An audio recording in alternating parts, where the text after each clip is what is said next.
बिस्मिल्लाहिर्रहमानिर्रहीम। अल्लाहुम्मा सल्ली अला मुहम्मद व अला आले मुहम्मद। अस्सलाम वालेकुम स्टूडेंट्स। वालेकुम सलाम। वालेकुम सलाम सर।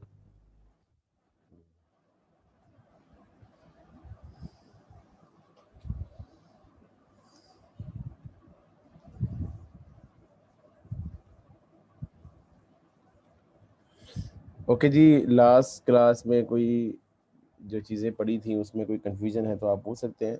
उतनी देर तक बाकी लोग भी ज्वाइन करते हैं तो फिर शुरू करते हैं।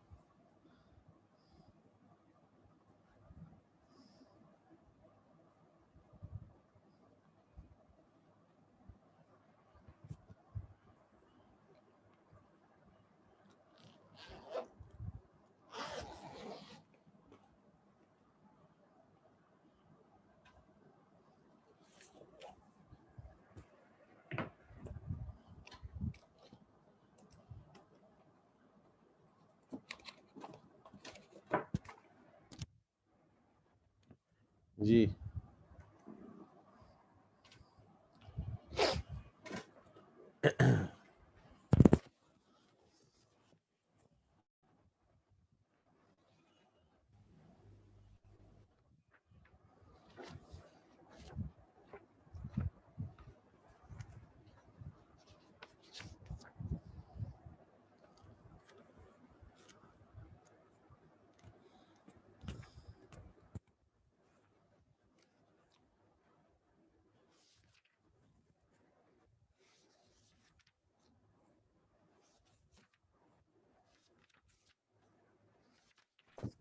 सर जी जी सर ये जो ओवर प्रोविजन की एंट्री है ना, वो थोड़ा सा इसको जरा क्लियर करते हैं, वो समझ में नहीं आ रहा।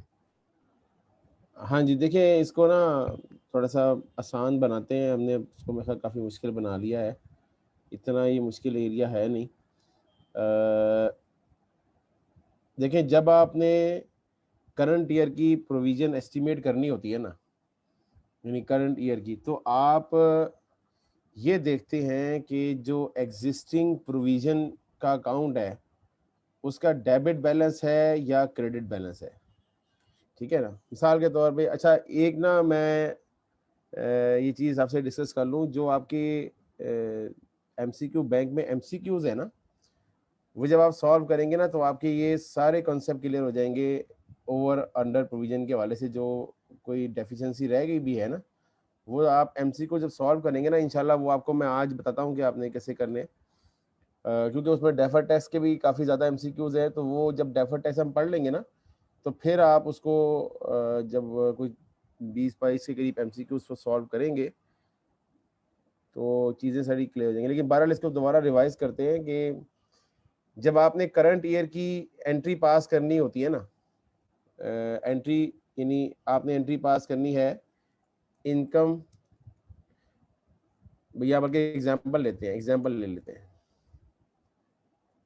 एग्जांपल के लिए लेते हैं कि A limited has a taxable profit of rupees 3 lakh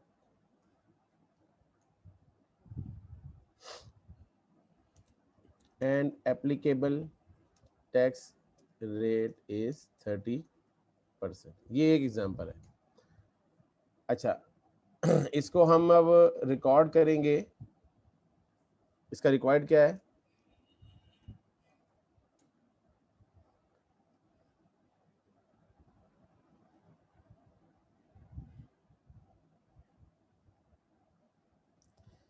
इसका रिक्वायर्ड है जी, prepare journal entry to record current tax expense assuming the following, या under each case separately. Number 1, income tax provision has a debit balance of rupees 8,000, और number B है income tax provision has a credit balance of rupees 3000। ठीक है, ये दो cases हैं। आपको मेरी आवाज क्लियर है? जी सर। जी सर। Okay okay. अच्छा, अब आपने जो करंट प्रोविजन रिकॉर्ड करनी है ना, वो अमाउंट है जो आप इस 3 लाख के ऊपर 30% अप्लाई करेंगे, वो 90,000 आएगा। ये प्रोविजन आपको मेंटेन करनी है। ठीक है, ये प्रोविजन आपको मेंटेन, ये आपको चाहिए। लेकिन आप ये देखते हैं कि आपके पास जो ऑलरेडी प्रोविजन का अकाउंट है उसका डेबिट बैलेंस है और एक तरफ क्रेडिट बैलेंस है। डेबिट बैलेंस का मतलब ये होता है, अब इस केस का मतलब है क्या, जरा समझिएगा थोड़ा सा। बहुत ही मैं इसको बहुत ही बारीक या बहुत ही बेसिक लेवल पे जाके आपको समझा रहा हूं। जब प्रोविजन के अकाउंट का डेबिट बैलेंस आता है ना, तो उसका मतलब ये होता है कि पिछले साल में जब आपने पिछले साल की प्रोविजन रिकॉर्ड की है और उसके अगेंस्ट पेमेंट की है ना, तो वो ज्यादा पेमेंट कर दी है। ठीक है, जब ज्यादा पेमेंट की है तो प्रोविजन का अकाउंट डेबिट हुआ है, तो वो ज्यादा अमाउंट से डेबिट हुआ था, लेकिन उसके क्रेडिट साइड पे कम अमाउंट पड़ी हुई थी, तभी उसका डेबिट बैलेंस आया होगा ना भाई। एक क्रेडिट साइड पे प्रोविजन लास्ट ईयर की पड़ी हुई थी, जब आपने पेमेंट की है तो आपने उसको डेबिट किया था। जब डेबिट किया पेमेंट के लिए तो ज्यादा अमाउंट से डेबिट किया, क्योंकि प्रोविजन कम थी, डेबिट ज्यादा अमाउंट से किया, तो उसका अल्टीमेटली रिजल्टेंटली डेबिट बैलेंस आ गया। इसका मतलब ये हुआ कि ये वाला केस है ना, ये अंडर प्रोविजन का केस है। It is a case for under provision, under provision for last year. ठीक है, ऐसा होता भी है। देखिए ना, एक रनिंग एक्टिविटी है। इनकम टैक्स आपने अब इस साल का भी पे करना है, वो अगले साल पे करेंगे, अगले साल का उससे अगले साल पे करेंगे, तो ये रनिंग एक्टिविटी है। आईएएस कहते हैं यार कि जो पिछले सालों में आपकी जो एक्चुअल और प्रोविजन क्रेडिट में डिफरेंस आया था, इसको आप करंट ईयर में एडजस्ट कर दें, करंट ईयर की प्रोविजन में एडजस्ट कर दें। ठीक है, अब आप दे देंगे, अब 8,000 आपका डेबिट बैलेंस आया हुआ है। तो अभी आपने दो काम करने हैं। एक काम तो ये करना है कि जो पिछले साल अंडर प्रोविजन थी, एक तो उसको आपने खत्म करना है।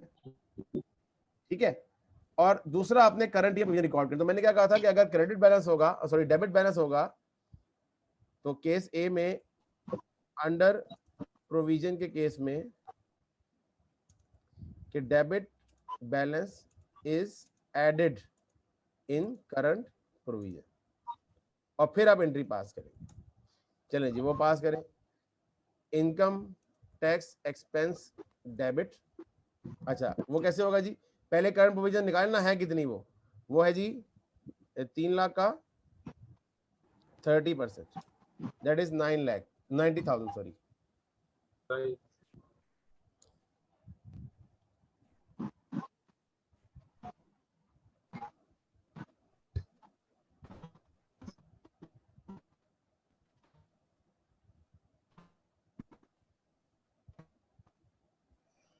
ये 90,000 आपने करंट ईयर रिकॉर्ड किया, तो आप क्या करेंगे कि करंट ईयर में जो 90,000 है उसमें आप ऐड कर देंगे 8,000 डेबिट बैलेंस, तो आप एंट्री पास कर देंगे 98,000 से, 98,000 से डेबिट, और प्रोविजन और इनकम टैक्स क्रेडिट 90।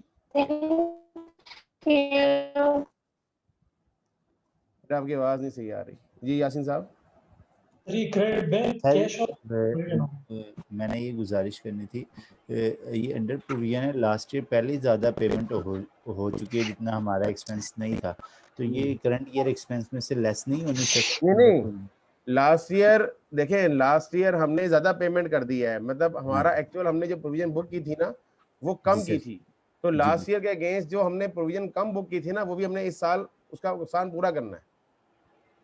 ठीक है भाई, लास्ट ईयर जो हमने प्रोविजन कम रिकॉर्ड की थी ना और पेमेंट ज़्यादा की थी।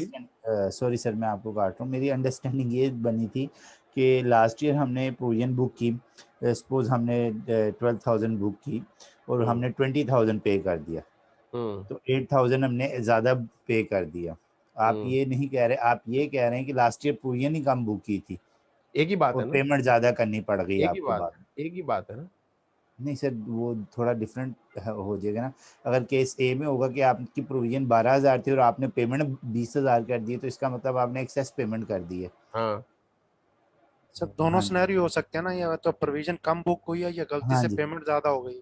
हाँ नहीं, जी। गलती नहीं है, गलती नहीं है, ये गलती से पेमेंट ज्यादा नहीं हुई है। ये इस एक्चुअल जब जी जी। हाँ, जब असेसमेंट हुई थी ना, जरा सुनिए, असेसमेंट हुई थी ना, तो जब आपकी फाइनल लायबिलिटी पे ऑफ करने का टाइम आया ना, तो आपने ज्यादा अमाउंट पे करना पड़ा आपको, क्योंकि वो हाँ आपने जब एक्सपेंसेस बुक किए थे ना, तो आपने वो प्रोविजन एस्टिमेट की थी ना जी। प्रोविजन तो एग्जैक्टली एस्टिमेटेड होती है, वो जी। एस्टिमेट अमाउंट होता है, वो एस्टिमेट अमाउंट आपने कम एस्टिमेट किया, लेकिन आपने पेमेंट ज्यादा करनी पड़ रही है, तो इसका मतलब है कि आपने एक्सपेंस ही कम बुक किया, तो वो जो बाकी डिफरेंस का एग्जैक्टली एक्सपेंस था वो अब इस वो दफा अब बुक कर, ऐड होगा। जी वो सर, अब अब ऐड हो सही क्लियर होगा। क्योंकि वो हाँ। पहले जो अंडरस्टैंडिंग बनी थी वो ये केस समझ आ रहा था कि आपने प्रोविजन बुक की है लेकिन आपने पेमेंट ज़्यादा कर दी है, तो उससे अंडरस्टैंडिंग ये हो रही थी कि आपने पेमेंट ज़्यादा किया है, एक्सपेंस आपने सही बुक किया है, तो वो फिर उस हिसाब से नहीं इसमें नहीं, से लेस होना चले चाहिए था। चले, वो उसको क्लियर कर लिया, ठीक ठीक हो। चलिए, thank you.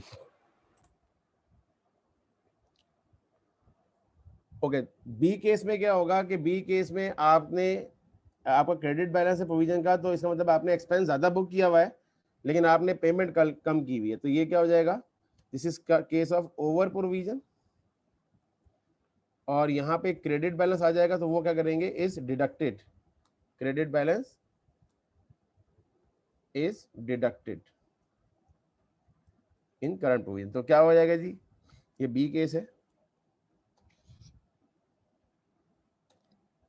Income tax expense में से आप क्या करेंगे, 3,000 को माइनस कर देंगे, दैट विल बी 87,000, और provision for income tax credit कर देंगे 87,000। ठीक है जी, ये कॉन्सेप्ट है अंडर एंड ओवर प्रोविजन का। आपने बस ये याद रखना है कि जो अंडर प्रोविजन है वो आपने करंट प्रोविजन में ऐड कर देनी है, और जो ओवर प्रोविजन है वो आपने माइनस कर देनी है। Thank you sir.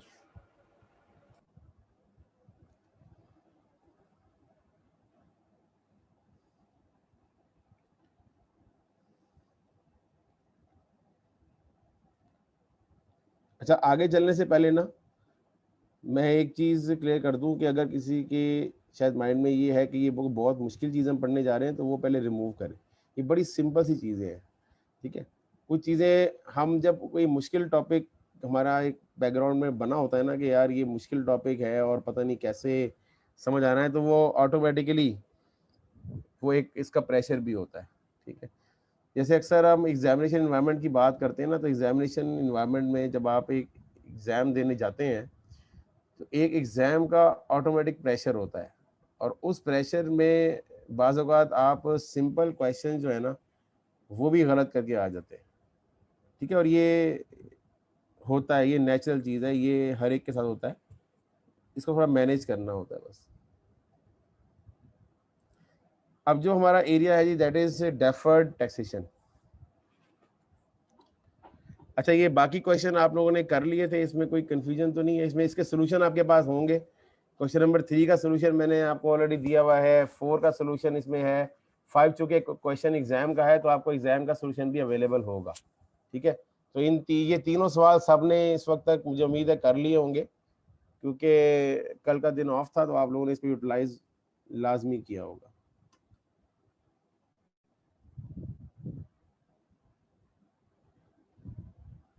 Okay ji, deferred taxation,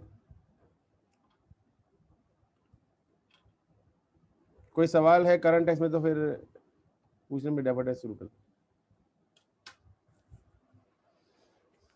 sir Sunday वाली क्लास में सिर्फ हमने करंट टैक्सेशन पढ़ा था, जो अभी आपने एग्जांपल से समझाया है। जी बस यही तकरीबन था, उसके अलावा मेरा ख्याल है हमने नहीं, हमने डेफर्ड टैक्स के ऊपर काफ़ी बात की थी यार, ऐसी बात नहीं है यार, ऐसी सर बात वो नहीं थी। इलेक्ट्रिसिटी ब्रेकडाउन हुआ था, इस वजह से हम अच्छा, क्लास नहीं, नहीं। वो रिकॉर्डिंग तो मेरे अवेलेबल नहीं इन्होंने की।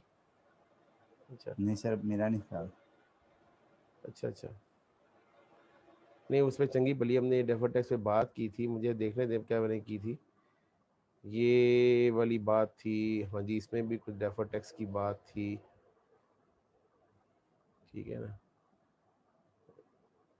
हाँ जी, इसमें, और इसके बाद नहीं, उसमें बहुत सारी बातें थी यासीन साहब। ये बेसिकली ना जो हमारा अकाउंटिंग प्रॉफिट होता है और टैक्सेबल प्रॉफिट है ना, उसके अंदर जो डिफरेंसेस होते हैं उसके हमने एग्जांपल एक की थी। ये एग्जांपल नंबर क्वेश्चन नंबर 1 हमने सॉल्व किया था, ये वाला क्वेश्चन, ठीक है। ये क्वेश्चन का सॉल्यूशन वैसे इसी फाइल के अंदर है, ये रहा, ठीक है। तो ये देख लीजिएगा, इसमें बेसिकली कॉन्सेप्ट ये है कि थोड़ा सा इसको अगर रिवाइज करते हैं कि there are 2 sets of books, ठीक है। एक बुक्स वो हैं जो आप अकाउंटिंग वाले बुक बना रहे हैं, जो कि IFRS के तहत बन रही हैं, और एक बुक्स हैं जो कि टैक्सेबल टैक्स अथॉरिटीज़ के तहत बन रही हैं। हमें जो टैक्स पे करना होता है वो टैक्सेबल प्रॉफिट पे करना होता है, ठीक है ना। लेकिन हम जो उस टैक्स एक्सपेंस को हम मैच करते हैं वो अकाउंटिंग प्रॉफिट के साथ मैच करते हैं। तो ये जो टैक्सेबल प्रॉफिट पे कैलकुलेटेड जो एक्सपेंस है वो जब अकाउंटिंग प्रॉफिट में से माइनस होता है तो ये कोई दो हार्मोनाइज चीज़ें नहीं है, ठीक है ना। इसके अंदर डिफरेंसेस की वजह से ना, देखिए अब टैक्सेबल प्रॉफिट में और अकाउंटिंग प्रॉफिट में फ़र्क होता है, और फ़र्क किस वजह से होता है, वो दो वजूहात हैं। उसकी फर्दर क्लासिफिकेशन है कि या तो एक्सपेंसेस की वजह से होगा या रेवेन्यूज की वजह से होगा, ठीक है। और अगर एक्सपेंसेस की वजह से है तो एक्सपेंसेस आपने रिपोर्ट किए हुए हैं लेकिन वो नहीं मानता, या आप नहीं मानते तो वो मानता है। भाई डिफरेंस अब तभी आएगा ना कि कोई ना कोई एक पार्टी उसके ट्रीटमेंट को इग्नोर कर दे या उस ट्रीटमेंट को ना रिगार्ड करे, ठीक है। जैसे मैंने एग्जांपल दी थी कि ये 4 रीजन है, यानी 2 रीजन रेवेन्यू के हैं, 2 रीजन एक्सपेंसेस के हैं, डिफरेंसेस होने के, ठीक है। भाई एक रीजन तो ये है कि revenue reported in accounting profit but not recorded in TP, यानी अकाउंटिंग प्रॉफिट में रेवेन्यू रिपोर्ट तो किया हुआ है लेकिन टैक्स वाले उसको मानते ही नहीं है जी, कि हम इसको इस रेवेन्यू को मानते ही नहीं है आपके। जैसे income and earned but not received, यानी आपने अक्रूवल बुक किया हुआ है इनकम का, रिसीवेबल रिकॉर्ड किया हुआ है। अब टैक्स वाले कहते हैं जी ये तो आपकी इनकम ही नहीं है, आपने तो रिसीव ही नहीं किया, तो आपने तो इसको इनकम रिपोर्ट किया हुआ है लेकिन हम इसे इनकम मानते ही नहीं है, हम इसको डिडक्ट कर देंगे आपके अकाउंटिंग प्रॉफिट में से, ठीक है। दूसरा रेवेन्यू आपने रिपोर्ट नहीं किया हुआ लेकिन वो रिपोर्ट करवाते हैं। इसका रिवर्स केस देख लें, वो ये है कि आपने एडवांस रिसीव कर लिया। अब आपने एडवांस रिसीव किया, आपने तो अभी गुड्स डिलीवर ही नहीं किए हैं। जब आपने गुड्स डिलीवर नहीं किए हैं तो आपके अगेंस्ट तो वो रेवेन्यू हुआ ही नहीं है, लेकिन टैक्स वाले कहते हैं भाईजान क्यों नहीं हुआ, आपने तो पैसे वसूल कर लिए हैं, हो गया रेवेन्यू। हम तो पैसे को देखते हैं, रोकड़ा देते हैं, रोकड़ा तो हमने ले लिया है, उसके अगेंस्ट तो आपने पैसे, आप हमें टैक्स पे करो, ठीक है। इसी का रिवर्स केस आप देख लें कि एक्सपेंसेस हैं, एक्सपेंसेस भी इसी का उलट ले लें कि एक आपने रिपोर्ट किया हुआ है लेकिन वो नहीं मानता, कहते जी बैड डेट्स को मैं नहीं मानता, वारंटी प्रोविजन को मैं नहीं मानता, पेंशन्स की प्रोविजन को मैं नहीं मानता। हाँ मानूंगा, जब पे करोगे तो मानूंगा, ठीक है, लेकिन अभी नहीं मानता। तो आप क्या करेंगे, आपने उसको एक्सपेंस बुक किया हुआ है लेकिन वो उसके लिए फॉर द टाइम बीइंग ये एक्सपेंसेस वो ऐड बैक कर देगा, सही, ठीक है। दूसरा जो एक्सपेंसेस हैं वो आपने नहीं रिपोर्ट किए लेकिन उसने रिपोर्ट किए हुए, जैसे प्रीपेड एक्सपेंसेस हैं, आपने पेमेंट कर दिया लेकिन आपने तो एक्सपेंस नहीं ना रिकॉर्ड किया हुआ क्योंकि वो आपने अभी प्री पे किया हुआ है, लेकिन वो कहता है भाईजान पेमेंट तो कर दिया ना आपने, कोई बात नहीं, अगर नहीं हुआ तो आप मुझे ये आपको मैं अलाउ कर रहा हूँ इसके ऊपर, मैं आपको, यानी इसके ऊपर एक पॉइंट ना बड़ा बड़ा इंटरेस्टिंग ये है कि रेवेन्यू की टैक्सेबिलिटी और एक्सपेंस की डिडक्टिबिलिटी में डिफरेंस है। यानी आपका जो ओपिनियन है कि रेवेन्यू की टैक्सेबिलिटी और एक्सपेंस की डिडक्टिबिलिटी में आपके और टैक्सेशन अथॉरिटी के दरमियान एक इख्तलाफ राय हो गया है, या टाइमिंग का डिफरेंस या वैसे डिफरेंस हो गया। अब ये डिफरेंस की भी 2 कैटेगरीज है, वो हमने आज बहुत डिटेल से डिस्कस करनी है कि there are 2 types of differences. एक वो डिफरेंस है ऐसे जो परमानेंट डिफरेंस है, जो कि आज भी डिफरेंस है, कल भी डिफरेंस है, परसों भी है और आने वाले सालों तक वो डिफरेंस है, बल्कि जिंदगी भर तक वो डिफरेंस ही रहेगा, वो कभी भी रिवर्स नहीं होना। अभी जैसे मैंने इन चारों एग्जांपल्स की बात की है, तो इन चारों एग्जांपल्स के जो डिफरेंसेस हैं, ये अगर आज की डेट में डिफरेंस है तो कहीं ना कहीं फ्यूचर डेट में ये डिफरेंस रिवर्स हो जाएंगे, ठीक है ना। यानी आज उसके जमाने डिफरेंस है, तो अगर एक चीज अगर आपने आज रिपोर्ट की हुई है उसने नहीं रिपोर्ट की हुई, तो अगले दिन इसका रिवर्स केस हो जाएगा फौरन ही कि आप नहीं रिपोर्ट करोगे लेकिन वो रिपोर्ट करवाएगा। भाई जैसे कि पहली एग्जांपल ले लो, ये वाली, ये लो, income earned but not receive. अब देखें 2000, let's suppose current year is 2019, ये करंट ईयर है, ठीक है। एक मिनट जरा होल्ड कीजिएगा मुझे।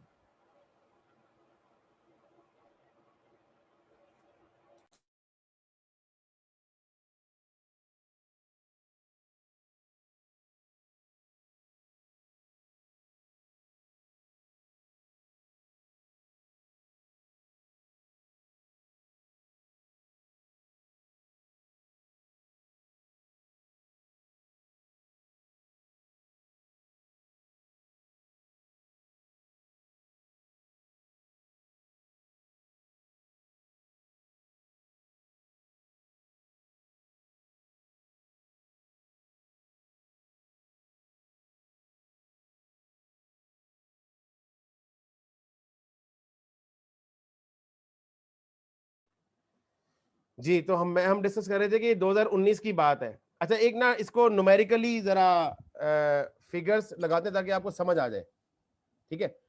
जरा एक ताकि इनकम की ना जरा समझे। लेट्स सपोज,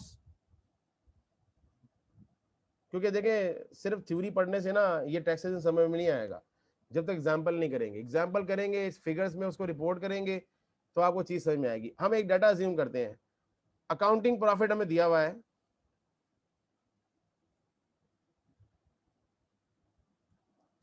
अकाउंटिंग प्रॉफिट किसे कहते हैं जी?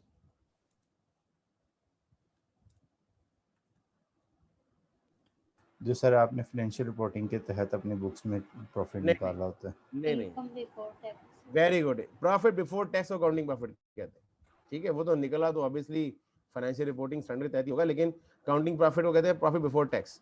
लेट्स सपोज वो 10,000 है, ठीक है। और यहाँ पे एक हमें एक ट्रांजेक्शन दी हुई है कि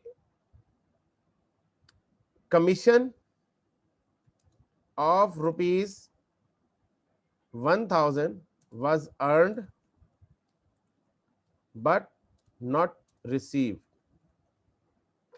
ठीक है जी। ये एक ही, और समझ लेंगे एक ही डिफरेंस है, tax authorities collect tax on cash basis. इस तरह के क्वेश्चन हमने आगे भी करे, लेकिन मैं आपको ये कॉन्सेप्ट समझाने के लिए ना कि रिवर्स कब होता है, कैसे होता है। अब 2019 में आपने ये इवेंट अकर हुआ, 2019 का ये इवेंट है, ये 2019 का इवेंट है। अच्छा, अब क्या होगा जी 2019 में? क्या होगा? Profit before tax, profit before tax ये आपने लिखा जी 10,000, लेकिन आपने इनकम टैक्स पे किस पे करना होता है? इनकम टैक्स आपने टैक्सेबल प्रॉफिट पे करना होता है, और यहां पे टैक्स रेट आपको दिया हुआ है 30%, ठीक है। टैक्स रेट 30% दिया हुआ है, ठीक है जी। अच्छा, सबसे पहले यहाँ पे ना जरा मैं बॉक्स बना के ना जरा साइड पे कैलकुलेशन करता हूँ कि टैक्सेबल प्रॉफिट आपका कितना है और उस पर इनकम क्या है। अच्छा, वो कहता है जी टैक्स, ये टैक्स के रिकॉर्ड्स हैं, ये टैक्स रिकॉर्ड्स है, ठीक है। ये टैक्स रिकॉर्ड्स, टैक्स वाला कहता है यार ये 10,000 आपकी इनकम है, ठीक है जी, ये तो रिपोर्ट हो गई, इसको हम कहते हैं अकाउंटिंग प्रॉफिट, ये 10,000, ठीक है। इसमें आपके पास 1,000 रुपया ऐसी इनकम है जो रिपोर्टेड है, ठीक है, जो रिपोर्टेड है, लेकिन मैं उस इनकम को नहीं मानता क्योंकि वो इनकम जो है वो अभी आपने रिसीव नहीं की है, लिहाजा मैं इसमें से माइनस कर दूंगा कमीशन रिसीवेबल, ठीक है। वो इसमें माइनस, क्योंकि देखिए इसमें इंक्लूडेड है ना वो, मैं उस पर टैक्स अभी आपसे नहीं ले रहा, मैं टैक्स लूंगा, टैक्सेबल इनकम जो मेरी है वो 9,000 बनेगी, क्योंकि 1,000 रुपया तो वो इनकम है ही नहीं जो आपकी, मैं आपकी इसको आपकी इनकम मानता ही नहीं हूं, ठीक है जी, मैं आपको इसकी इनकम मानता ही नहीं। अच्छा, आपने टैक्स कितना पे किया जी? टैक्स एक्सपेंस कितना पे किया? 2700। हाँ, वो 2700 पे किया। ये 2700 जाके आपने अपनी अकाउंटिंग प्रॉफिट में से माइनस कर दिया, ये नीचे ये अकाउंटिंग रिकॉर्ड जो नीचे बने हुए हैं, इस पे फिजिकल क्लास होनी चाहिए थी यार। बहरहाल बहुत मुश्किल है इस तरह। टैक्स एक्सपेंस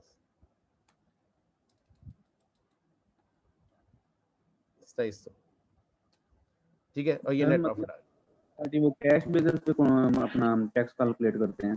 नहीं, ये टैक्स वाले ये कहते हैं, अभी उसका रूल ये है, वो टैक्स रूल नहीं बताया हुआ, वो टैक्स के साथ कोई आपका एक स्पेशल अरेंजमेंट है। टैक्स रूल भी हो सकता है। नॉर्मली जो है ना, मैंने उसने बताया था कि नॉर्मली टैक्स जो कलेक्ट होता है ना या पे होता है, कलेक्ट या पे, वो कैश बेसिस पे होता है नॉर्मली, लेकिन जरूरी नहीं है, अक्रूल भी हो सकता है।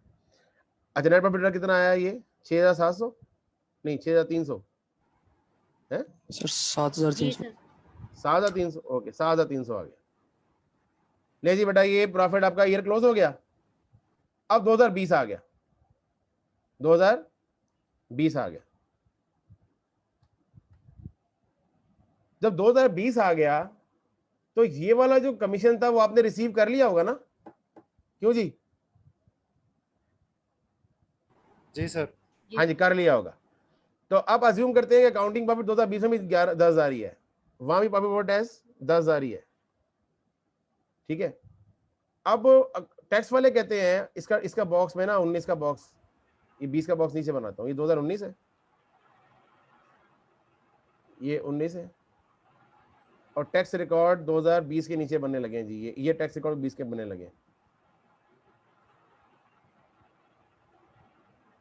टैक्स रिकॉर्ड 2020, और टैक्स वाले कहते हैं जी अकाउंटिंग प्रॉफिट कितना है? आपने कहा जी अकाउंटिंग प्रॉफिट है 10,000, लेकिन यार इनकी, अच्छा अब मुझे बताएं, कोई बताएगा मुझे कि इसमें आपके अकाउंटिंग प्रॉफिट में क्या ये जो आपने इनकम रिसीव की है इस साल वो इंक्लूड होगी या नहीं होगी? नहीं सर, और नहीं होगी ना, वो तो लास्ट ईयर की इनकम रिकॉर्ड हुई थी, बुक होगी। अब तो रिसीवेबल आपने कलेक्ट किया है ना भाई, इस साल तो आपने रिसीवेबल कलेक्ट किया होगा, तो रिसीवेबल कलेक्शन का प्रॉफिट पे कोई इंपैक्ट ही नहीं होता। लेकिन वो टैक्स वाला कहता है जी आपने रिसीवेबल कलेक्ट किया है, गो के वो पिछले साल की इनकम थी, मैंने आपको पिछले साल छूट दी थी ना, लाओ आप मुझे उस इनकम पे टैक्स दो, ठीक है। तो इसमें क्या करेगा, वो ऐड कर देगा, करेगा ऐड कमीशन रिसीव्ड 11,000 और 1,000, जो टैक्सेबल प्रॉफिट आ गया 11,000। वो 11,000 आ गया। टैक्स कितना आ गया? 3300 3300 3300 आ गया। अब यहां जाएंगे, यहां आप 3300 माइनस करेंगे, कितना आ जाएगा? 7,700 7,000 नहीं 6,700 सर। 7,000 6,700 ओके, 6,700। 6,700। अच्छा मुझे अब ये बताएं जरा, ये जरा कौन म्यूट वाला बंदा है, जरा प्लीज म्यूट कर दे, शोर वाला बंदा जरा, थोड़ी सी मेहरबानी करें। नहीं यार ये बंदा, सर आप सबको कर दें म्यूट। ये ड्रिल मशीन कौन चला रहा है? सर आप सबको म्यूट कर हम दें। खुर्रम राशिद साहब सर कोई है सर जिसने, अब पता नहीं मैं क्या बता रहा था। नहीं सर, मेरा तो म्यूट है, किसी और का होगा। कोई बात नहीं, मुझे तो पता ही नहीं है, मैं तो नजर भी कोई नहीं आ रहा कि कौन था, वो तो मुझे किसी ने और ने बताया। बस बताने वाले को सही नजर नहीं आ रहा ना, जिसने मेरा नाम नहीं लिया। था सर, इन्हीं को था। ओए ड्रिल मशीन वाला फिर आ गया है। सर यही है खुरम भाई है, यही भाई है, मैं अनम्यूट करें जरा। पूरन भाई आपके पीछे ना कोई ड्रिल मशीन चल रही है। भाई क्या हो गया है? मेरे घर में तो वैसे बड़ी साइलेंस है, क्या हो गया? चेक करिए कौन खुरम रशीद है। मेरा भाई जब नहीं है। आपने बंद किया था आवाज खत्म हो गई थी। चले उसको भी म्यूट कर दें, कोई मसला नहीं, वो असल में वो लाइन में डिस्टॉर्शन होगी ना, कोई बात।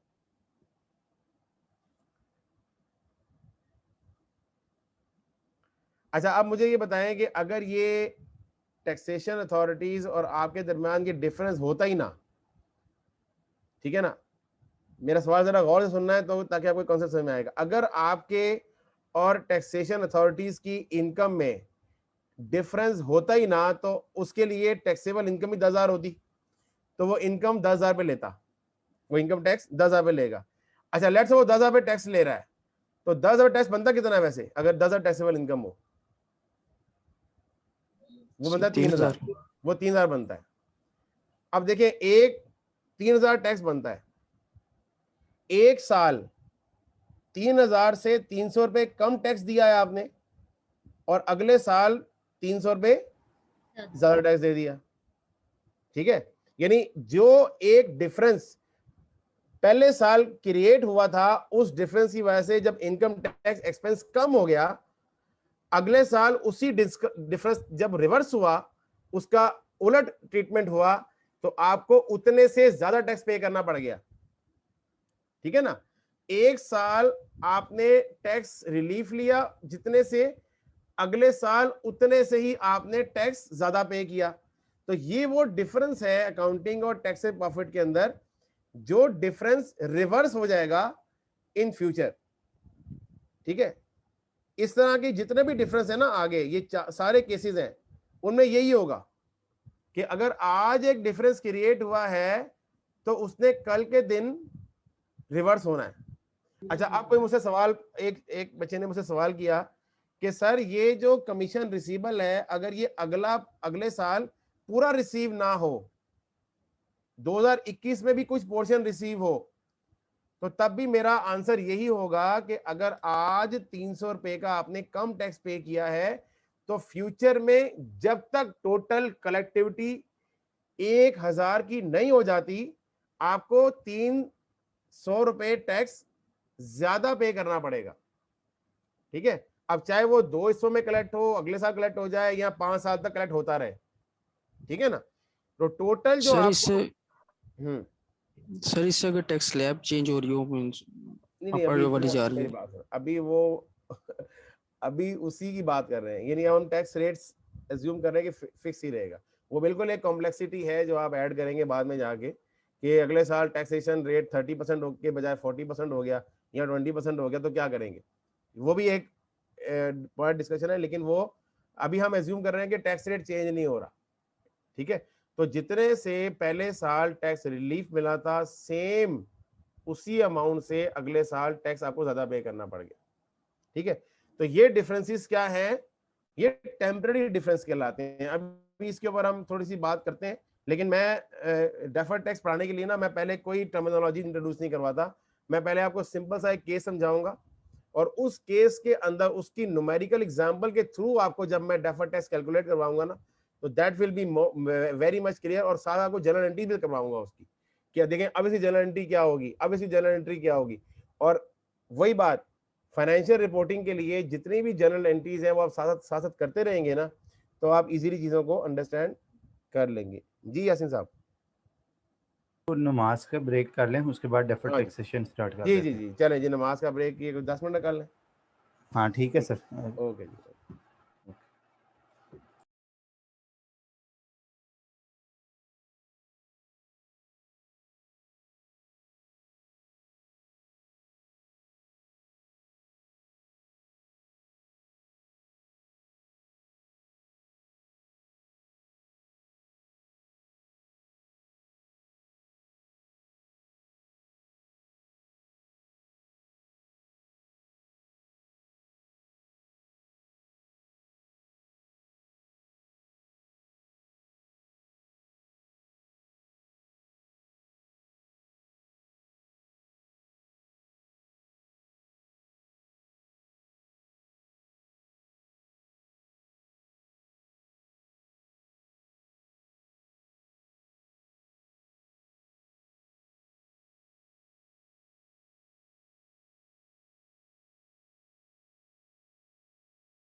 जी स्टार्ट करें जी।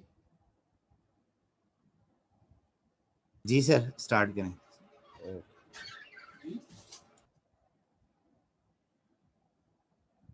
अच्छा ये तो मेरा ख्याल है कि मैंने नोट पैड नहीं खोला था, ये मैंने उसी में चेंजेस किए हैं, तो इसका भी ना आप स्क्रीनशॉट ले लें ताकि सनद रहे या बहुत ज़रूरत काम आए। ले ली सर।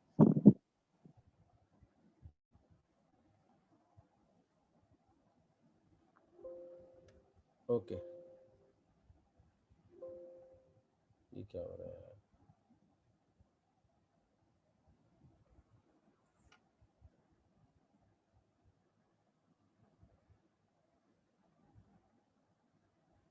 चले 12 मिनट इसको।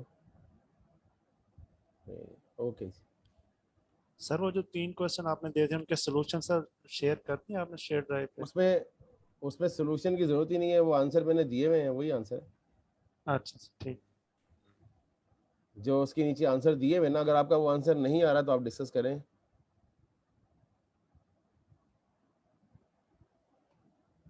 जो उसमें से जो एग्जामिनेशन क्वेश्चन है ना, वो तो आपके पास सोल्यूशन मिल जाएगा आपको पास पेपर में से, ठीक है। ठीक है सर।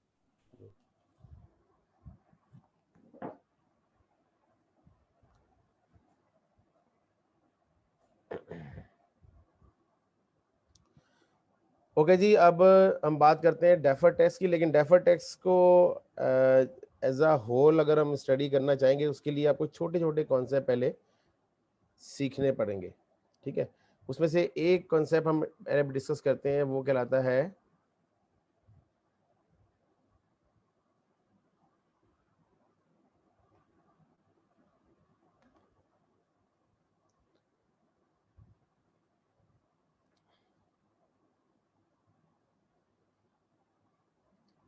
देखिए, मैंने आपसे कहा था कि there are 2 sets of records, एक है अकाउंटिंग रिकॉर्ड्स, ठीक है, और एक है टैक्स रिकॉर्ड्स। अच्छा, अकाउंटिंग रिकॉर्ड्स में एसेट्स भी रिकॉर्डेड है और लायबिलिटीज भी रिकॉर्डेड, ठीक है। जो वैल्यू अकाउंटिंग रिकॉर्ड्स में इन दोनों को असाइन की जाती है ना, we call it carrying value, we call it carrying value. Carrying value, the value at which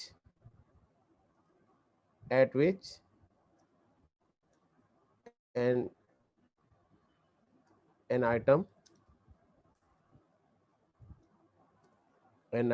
is recognized, ठीक है, an item is recognized। यानी अकाउंटिंग रिकॉर्ड्स में जो भी वैल्यू किसी एसेट या लाइबिलिटी वैल्यू कहलाई। लेकिन टैक्स अथॉरिटीज क्या कहती हैं? टैक्स अथॉरिटीज के पास भी यही एसेट्स जाएंगे, मतलब एक एसेट आपने रिपोर्ट किया हुआ है, वही एसेट टैक्स अथॉरिटीज भी वैल्यूएट करेगी, सेम एसेट, और सेम लायबिलिटीज भी टैक्स अथॉरिटीज इवेल्युएट करेंगे। और जो वैल्यू टैक्स अथॉरिटीज इन दोनों को असाइन करेंगे वो कहलाएंगी टैक्स बेस, वो कहलाएगी टैक्स बेस। ये टैक्स बेस क्या है? टैक्स बेस रिपीट कर देते हैं, मैंने अभी ज्वाइन किया। रिपीट करना है, ये पूरा रिपीट करना है। सर ये जो अभी आपने टॉपिक स्टार्ट किया ना कैरिंग वैल्यू, जी सर मैं नमाज पढ़ कर भी आई हूँ। अच्छा अच्छा चले ठीक।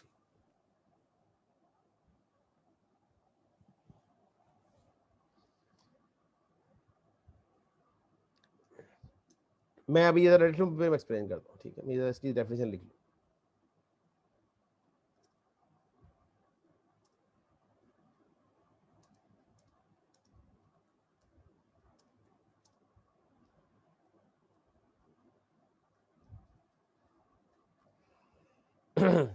अच्छा, मैंने स्टार्ट इसे किया कि there are 2 sets of records, accounting records and tax records. और अकाउंटिंग रिकॉर्ड्स में भी हमारे पास एसेट्स रिपोर्टेड हैं और लायबिलिटीज रिपोर्टेड है, ठीक है। अच्छा, जो वैल्यूज अकाउंटिंग रिकॉर्ड्स में एसेट्स और लायबिलिटीज की है वो कहलाती हैं कैरिंग वैल्यूज, यानी हम कहते हैं जी carrying value of assets and liabilities. जो वैल्यू इन दोनों आइटम्स को टैक्स अथॉरिटीज असाइन करेंगे वो कहलाती है टैक्स बेस। ठीक है। अच्छा, अब यहां पे डेफर्ड टैक्स का क्या सवाल है, क्योंकि डेफर्ड टैक्स तो देखिए इनकम पे करते हैं ना, और इनकम होती है रेवेन्यू और एक्सपेंसेस का डिफरेंस। तो पॉइंट यहां पे समझने वाला ये है कि डेफर्ड टैक्स फ्यूचर कॉन्सिक्वेंसेस को कहते हैं किसी टैक्स के, और ये जो फ्यूचर कॉन्सिक्वेंस हैं ये एसेट्स और लायबिलिटीज के अंदर बिल्ड होते हैं। जब ये एसेट्स एंड लायबिलिटीज रियलाइज होंगे, सेटल होंगे, तो फ्यूचर कॉन्सिक्वेंसेस अराइज होंगे। तो IAS 12 ये कहता है कि आप फ्यूचर में जो भी डेफर्ड टैक्स के कॉन्सिक्वेंसेस हैं वो आप एसेट्स और लायबिलिटीज के थ्रू कंप्यूट करें। ठीक है, इसको कहते हैं जी balance sheet approach for deferred taxation, और IAS 12 बैलेंस शीट अप्रोच के थ्रू डेफर्ड टैक्स कैलकुलेट करवाता है। अभी कैसे करेंगे, उसमें हम क्या करते हैं, हर एसेट की कैरिंग वैल्यू एक तरफ रखते हैं और हर एसेट की टैक्स बेस एक तरफ रखते हैं। अगर इन दोनों में कोई डिफरेंस नहीं है तो कोई डेफर्ड टैक्स नहीं है। भाई देखिए ना, डिफरेंस कब आएगा, सॉरी डेफर्ड टैक्स कब आएगा, जब एक एसेट हमारे लिए 100 रुपए का है लेकिन टैक्स वालों के लिए 90 रुपए का है। तो हम तो उसको 100 रुपए पे डेप्रिशिएट करेंगे, वो 90 पे डेप्रिशिएट करेगा। हम उसका पूरा फ्यूचर में एक्सपेंस 100 रिकॉर्ड करेंगे, वो 90 रिकॉर्ड करेगा। तो डिफरेंस तो आ जाएगा ना जी। ये चीज डेफर्ड टैक्स क्रिएट करेगी। एक लायबिलिटी की वैल्यू हमारे लिए कुछ और है, उसके लिए कुछ और है, ये डेफर्ड टैक्स क्रिएट करेगी। ठीक है, ये एक कॉन्सेप्ट था जो मैंने आपको एक्सप्लेन करना था। डेफर्ड टैक्स समझने के लिए हमें कैरिंग वैल्यू और टैक्स बेस समझनी है। अच्छा, अब ये कैलकुलेट कैसे करते हैं, ठीक है, ये हमने अब थ्रू एग्जांपल सीखना है कि how to calculate the carrying value और टैक्स बेसिस। ठीक है, उसके लिए कुछ एग्जांपल्स जो मैंने अभी पीछे दी थी, 4 एग्जांपल्स हैं, जरा वो जरा लिखते हैं और फिर बताते हैं कि उसकी कैरिंग वैल्यू क्या है और टैक्स बेस क्या है। जरा 4 वो एग्जांपल जरा दोबारा लेके आए जी। रेवेन्यू की 2 एग्जांपल्स और एक्सपेंसेस की 2 एग्जांपल्स। रेवेन्यू की जो डिफरेंस क्रिएट कर रही थी, रेवेन्यू की 2 एग्जांपल्स और टैक्स एक्सपेंसेस की 2 एग्जांपल्स, और हम देखते हैं कि इनकी कैरिंग वैल्यूज क्या है, उनकी टैक्स बेस क्या है। ठीक है, और फिर हम कैलकुलेट करेंगे और फिर इसको थोड़ा सा डिस्कस करते हैं कि टैक्स बेस हमारे लिए कैरिंग वैल्यू क्या है और टैक्स बेस क्या है। ओके जी, रेवेन्यूज के लिए हमने 2 एग्जांपल देखी थी। एक एग्जांपल वो थी जो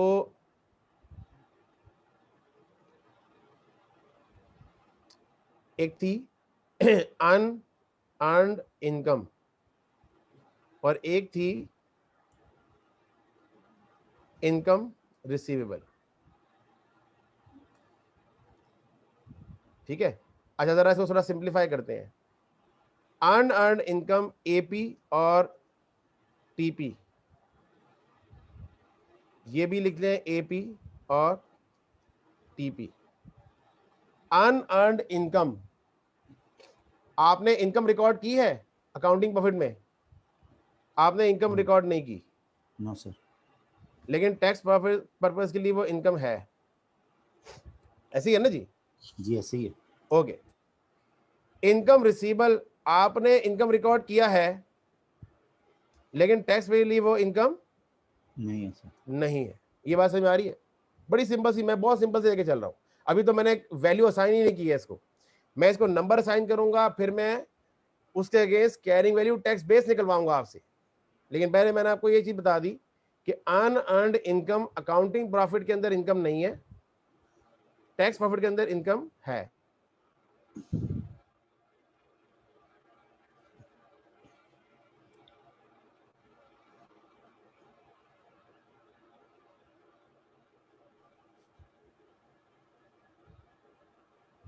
जी अनअर्न्ड इनकम एसेट है लायबिलिटी है? लायबिलिटी लायबिलिटी है। चले, इनकम रिसीवेबल एसेट है लायबिलिटी है? एसेट। ओके, अब आ जाए, ये बात समझ में आ गई। अभी मैंने इसको अधूरा छोड़ देना, मैं पहले एक्सपेंस के नहीं चला जाऊं। अब नीचे एक्सपेंसेस का जुड़ा बनाए नीचे।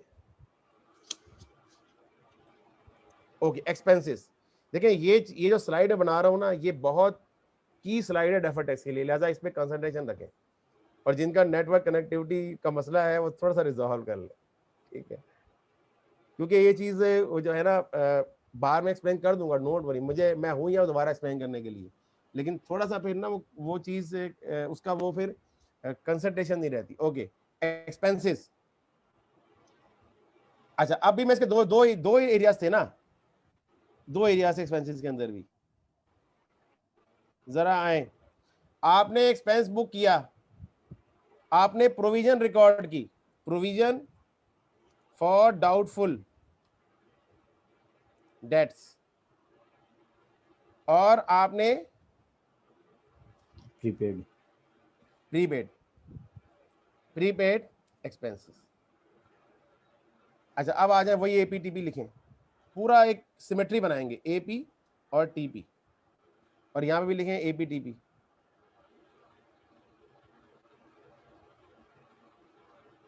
अच्छा, अब मुझे बताएं, प्रोविजन फॉर डाउटफुल डेट्स आपके लिए एक्सपेंस है? Yes sir. अकाउंटिंग टैक्स वालों के लिए नहीं है? नहीं है सर। अच्छा, प्रीपेड एक्सपेंस आपके लिए एक्सपेंस है? नो नहीं सर। है, नहीं है। लेकिन टैक्स वालों के लिए क्या है? एक्सपेंस है। एक्सपेंस है सर। ये टिक समझ में आ गया? टिक क्रॉस समझ में आ गया सबको? ठीक है जी। अच्छा, अब मुझे ये बताएं कि provision for doubtful debts liability asset है? सर ये लायबिलिटी है। ये लायबिलिटी, उसकी डेफिनेशन ही पढ़ी है, provision is a liability of uncertain timing and amount, ये लायबिलिटी है। लायबिलिटी और प्रीपेड एक्सपेंस लायबिलिटी एसेट है? करंट एसेट है। एसेट है। वो एसेट करंट है नॉन करंट है वो अलग बात है। अब देखें जरा, आप गौर करें कि रेवेन्यू हो या एक्सपेंस हो, उसके रिजल्टेंटली लायबिलिटी और एसेट बुक हो रहा है, और उसके अगेंस्ट लायबिलिटी और एसेट बुक हो रहा है। इट मींस के डिफरेंस क्रिएट हो रहा है इन दोनों एसेट्स और लायबिलिटी की अमाउंट्स में। अच्छा, जरा मुझे बताएं, लेट सपोज इसको वैल्यू असाइन करें, यहां पे रुपीस 10,000, ये कैरिंग वैल्यू की हेडिंग में डाल रहा हूं मैं, ये है carrying value.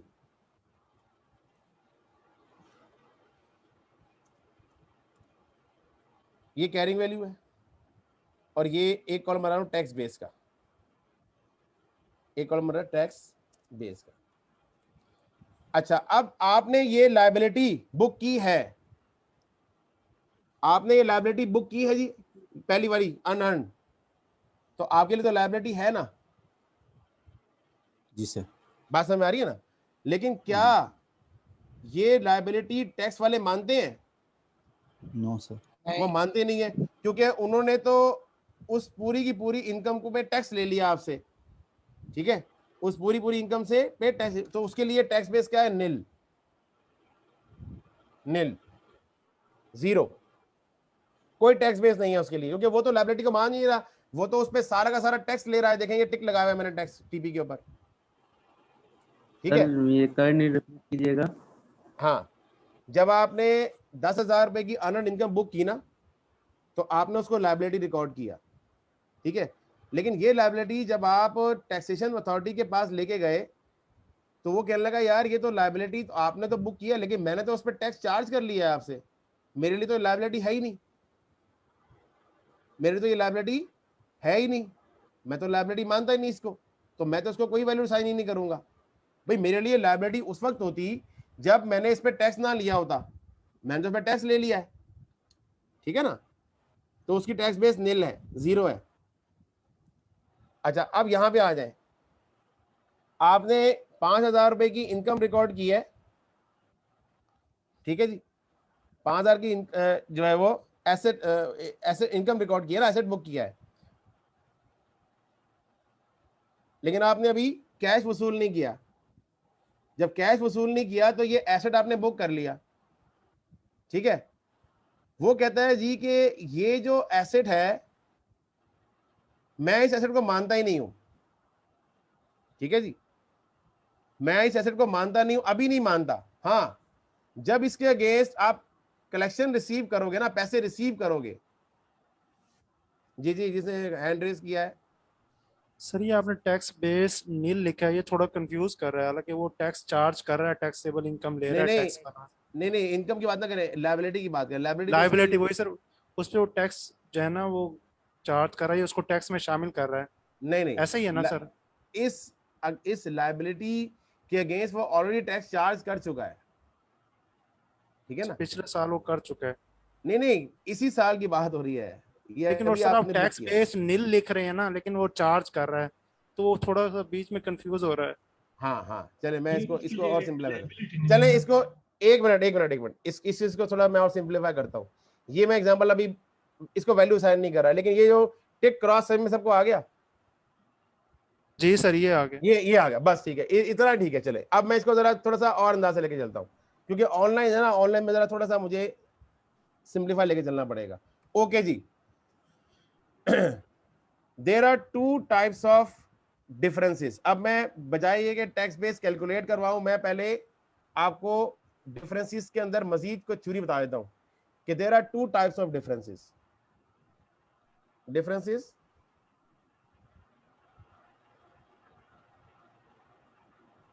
To types of temporary differences, ठीक है।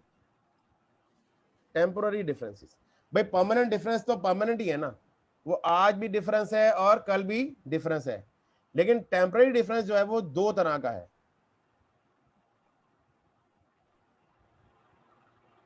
Number 1, taxable temporary differences, taxable temporary differences, और number 2, deductible temporary difference. Deductible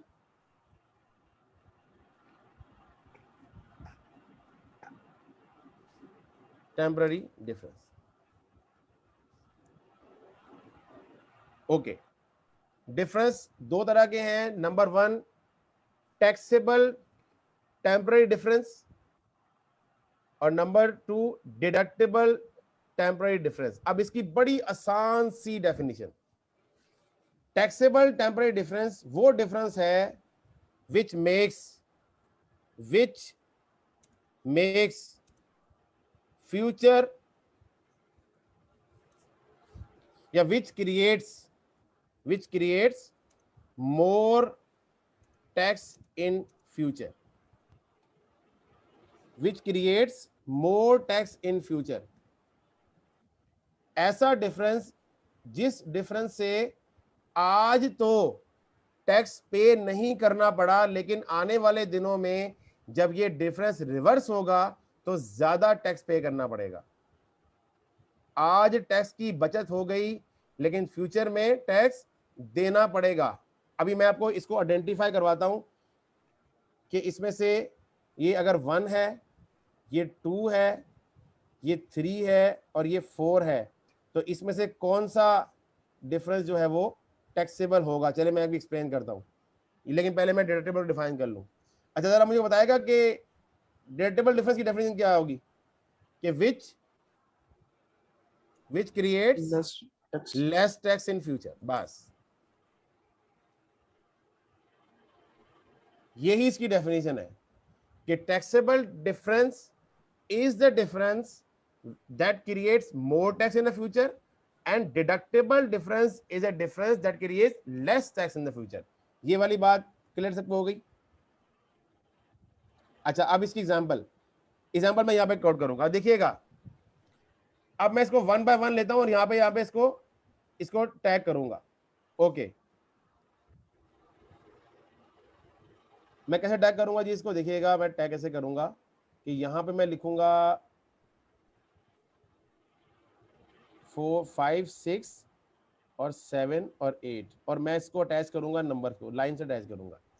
देखिएगा जी, आपने आज एक इनकम पे टैक्स पे कर दिया, ये जो पहला वाला पॉइंट है, ये पहला वाला पार्ट बता रहा हूं मैं। आपने आज एक इनकम पे टैक्स पे कर दिया है, क्या आने वाले दिनों में टैक्स फिर पे करेंगे? No sir, no sir. No. तो फ्यूचर में टैक्स कम होगा ज्यादा होगा? कम होगा। कम होगा। तो ये लेस टैक्स की एग्जांपल है, ये 7 में से टैग हो जाएगा। ठीक है जी, यानी फ्यूचर टैक्स में यानी ऐसा डिफरेंस, ये लायबिलिटी जब रिवर्स होगी, जब लायबिलिटी पे ऑफ हो जाएगी, यानी लायबिलिटी के अगेंस्ट आप गुड्स डिलीवर कर देंगे, तो उस वक्त आप इनकम तो रिपोर्ट करे होंगे लेकिन उसमें टैक्स पे नहीं करेंगे क्योंकि आप ऑलरेडी टैक्स पे कर चुके हैं। बात समझ में आ रही है ना? जी सर। भाई जब आप ये जो अनअर्न्ड जब अर्न्ड होगा फ्यूचर में जाके, तो आपकी इनकम तो रिपोर्ट होगी लेकिन उसमें टैक्स आप नहीं पे करोगे क्योंकि टैक्स आप ऑलरेडी पे पिछले साल कर चुके हो एडवांस। ठीक है जी। अच्छा, अब आ जाए number 2, income receivable. Income receivable पे आपने अकाउंटिंग प्रॉफिट में उसको रिपोर्ट किया है एज एन एसेट, लेकिन क्या आपने उस रेवेन्यू पे टैक्स पे किया है? नहीं पे किया, नहीं पे किया। तो फ्यूचर में ये जो एसेट है, जब आप रिकवर करोगे तो आपने इनकम तो रिपोर्ट नहीं की होगी लेकिन आपको टैक्स पे करना पड़ेगा। ऐसे ही है ना जी? हैं भाई, फ्यूचर में ये उसका उल्टा केस है ऊपर वाले का, अनअर्न्ड का, क्योंकि आपने अपनी अकाउंटिंग रिकॉर्ड में इनकम तो रिपोर्ट करेंगे नहीं करेंगे लेकिन टैक्स पे करेंगे। ऊपर क्या था? इनकम करेंगे टैक्स पे नहीं करेंगे, यहां पे टैक्स पे करेंगे इनकम नहीं करेंगे।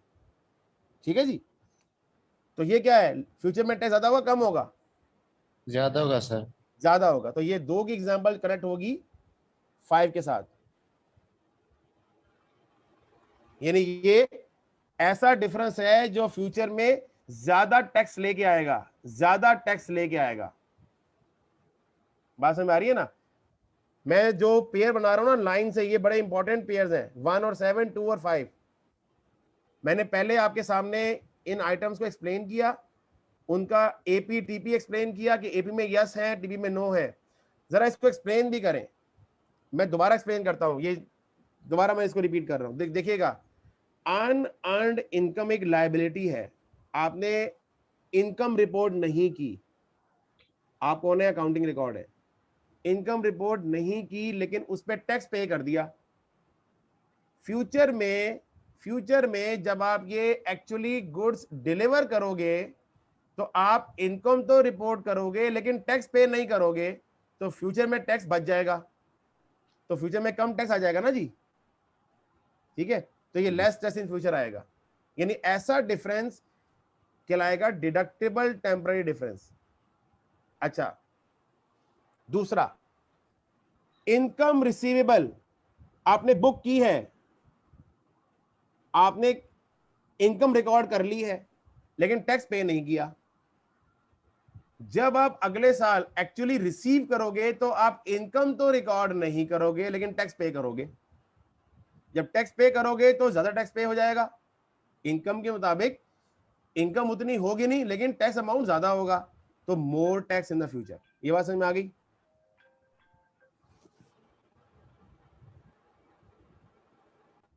जी सर दोबारा समझा दें।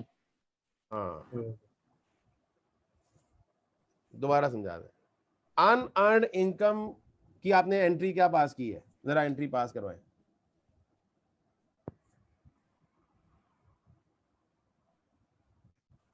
एंट्री पास करें अकाउंटिंग रिकॉर्ड वाले, अनअर्न्ड इनकम की एंट्री पास करें।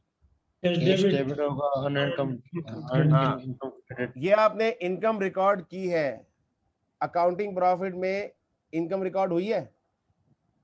Yes sir. नहीं हुई ना यार, अनअर्न्ड इनकम है ना, यस एडवांस इनकम है ना। Cash debit earning income credit. हाँ, आपने इनकम रिकॉर्ड नहीं की है लेकिन टैक्स वालों ने उस पर टैक्स ले लिया आपसे, क्योंकि उनके लिए इनकम हो गई, कैश आ गया ना, उनके लिए इनकम हो गई। ये देखिए मैंने टीपी टिक लगाया हुआ है ना यार, ठीक है। अकाउंटिंग प्रॉफिट में इनकम नहीं, टैक्स में इनकम है। ये बात समझ में आ गई ना? ये तो सिंपल है ना, ठीक है। अब अगले साल यही एडवांस के अगेंस्ट आप रेवेन्यू बुक करते हो, ठीक है, क्या टैक्स वाले दोबारा उस रेवेन्यू पे टैक्स लेंगे आपसे? No, sir. क्योंकि वो No, आप sir. ऑलरेडी, नहीं, क्योंकि उसी More money. हाँ, क्योंकि उसी को वो टैक्स कैश बेसिस पे ऑलरेडी टैक्स कर चुके हैं ना, तो डबल टैक्स थोड़ी करेंगे। तो फ्यूचर में क्या होगा, टैक्स कम पे करना पड़ेगा आपको, ठीक है ना? बात समझ में आ रही है ना? तो इस लायबिलिटी की वजह से आपको टैक्स फ्यूचर में कम पे करना पड़ा। अल्टीमेटली ये रेवेन्यू लायबिलिटी में कन्वर्ट हुआ ना, ठीक है।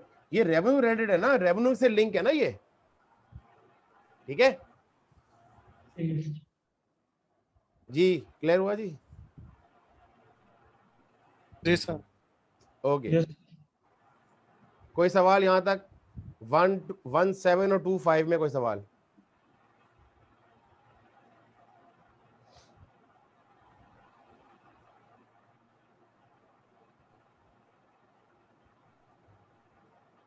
No sir. ओके जी, अब आ जाए एक्सपेंसेस के कहानी में। जब आपने प्रोविजन फॉर डाउटफुल डेट्स एक एसेट ये लायबिलिटी रिकॉर्ड की है, तो आपने एंट्री क्या पास की है? बैड डेट एक्सपेंस डेबिट और प्रोविजन क्रेडिट, ठीक है। अच्छा, आपने ये एक्सपेंस रिकॉर्ड किया, लेकिन टैक्स वाले इस एक्सपेंस को नहीं मानते। जब टैक्स वाले इस एक्सपेंस को नहीं मानते तो वो ऐड बैक कर देंगे एक्सपेंस को? Exactly sir. वही करेंगे। करेंगे ना ऐड बैक? जी सर। No sir.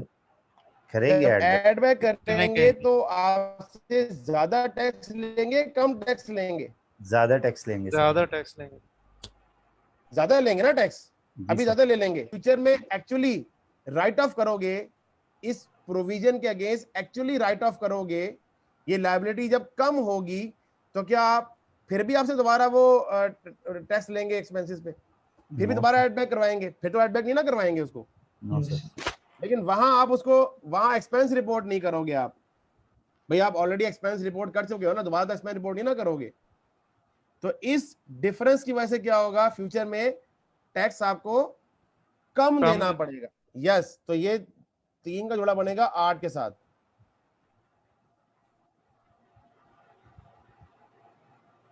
ठीक है ना?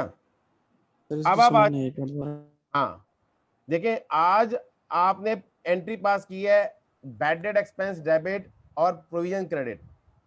ये एक्सपेंस आपके टैक्स वाले नहीं मानते, तो वो क्या करेंगे, इसको ऐड बैक कर देंगे। जब ऐड बैक करेंगे तो टैक्सेबल इनकम बढ़ जाएगी। जब टैक्सेबल इनकम बढ़ जाएगी तो आज आपको ज्यादा अमाउंट पे टैक्स पे करना पड़ेगा। ये बात समझ में आ गई? जी सर। जब फ्यूचर में आप जाके इस प्रोविजन के अगेंस्ट एक्चुअल राइट ऑफ करोगे किसी अकाउंट रिसीवेबल को, ठीक है, तो इस राइट ऑफ के अगेंस्ट इनकम टैक्स वाले आपको डिडक्शन अलाउ कर देंगे कि चलो यार तुमने राइट ऑफ कर दिया, अब मैं आपका एक्सपेंस मान लेता हूं। जब वो फ्यूचर में आपका एक्सपेंस मानेगा, लेकिन आपने एक्सपेंस तो फ्यूचर में रिपोर्ट नहीं ना किया होगा, वो तो आप पहले रिपोर्ट कर चुके हो, ठीक है। जब वो फ्यूचर में आपका एक्सपेंस मानेगा तो आपकी टैक्सेबल इनकम कम हो जाएगी और आपको कम टैक्स पे करना पड़ेगा। ठीक है जी? तो टैक्स कम हो जाएगा फ्यूचर में। ठीक है जी? क्लियर? जी सर। अब आ जाए इधर आखिरी आइटम पे। वैसे तो 4 और 6 का जोड़ा बनता है, लेकिन मैं एक्सप्लेन करता हूं उसको। प्रीपेड एक्सपेंस, ये आपने एक्सपेंस बुक किया है आपने एक्सपेंस नहीं किया ना? नो सर, आपने तो एसेट बुक किया है, लेकिन आपको डिडक्टिबिलिटी हो गई इस एक्सपेंस के अगेंस्ट। इनकम टैक्स वाले ने इस प्रीपेड को एक्सपेंस मानते हुए आपकी टैक्सेबल इनकम को कम कर दिया, जिसकी वजह से आपने आज कम टैक्स पे किया। सही है जी?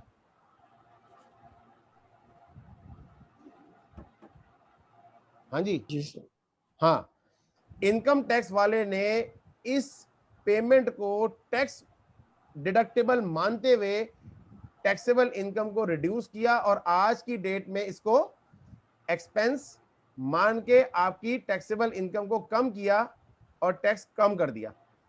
लेकिन जब फ्यूचर में एक्चुअली आप इस एक्सपेंस को रिपोर्ट करोगे तो वो इसको ऐड बैक करवा देगा।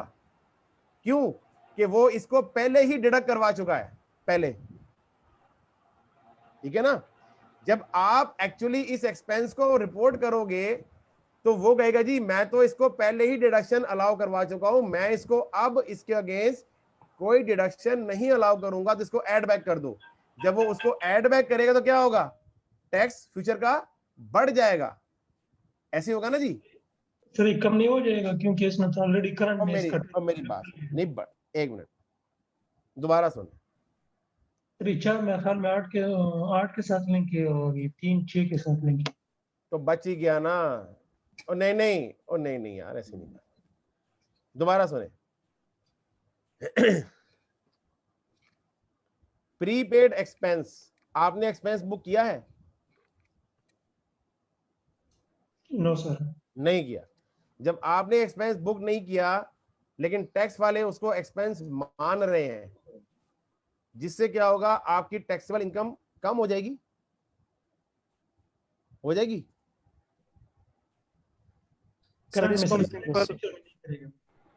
भाई मेरे सवाल का जवाब देना। जब आपको टैक्स वाले डिडक्शन अलाउ कर रहे हैं ऐसे एक्सपेंस की।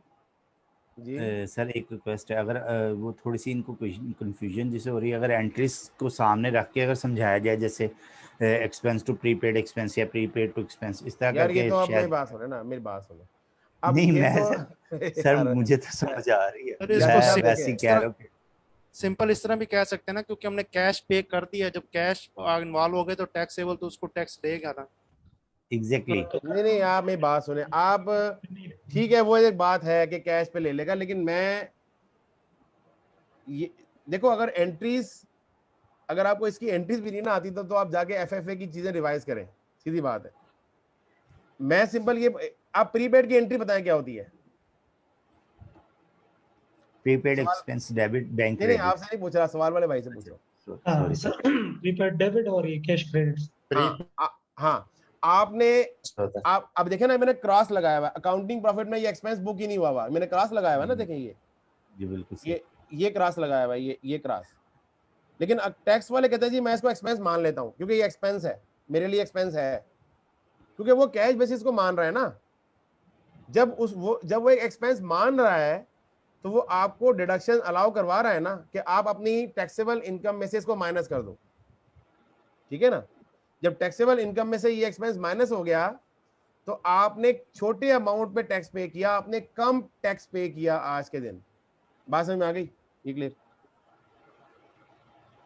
जब ये अगले साल यही प्रीपेड आप अपनी अकाउंटिंग रिकॉर्ड में एज एन एक्सपेंस रिपोर्ट करोगे, ठीक है, यानी प्रीपेड को आप क्रेडिट करके क्लोज कर दोगे और उसके अगेंस्ट सारा का सारा एक्सपेंस बुक कर लोगे, तो टैक्स वाले इस एक्सपेंस को वापस ऐड बैक करवा देंगे।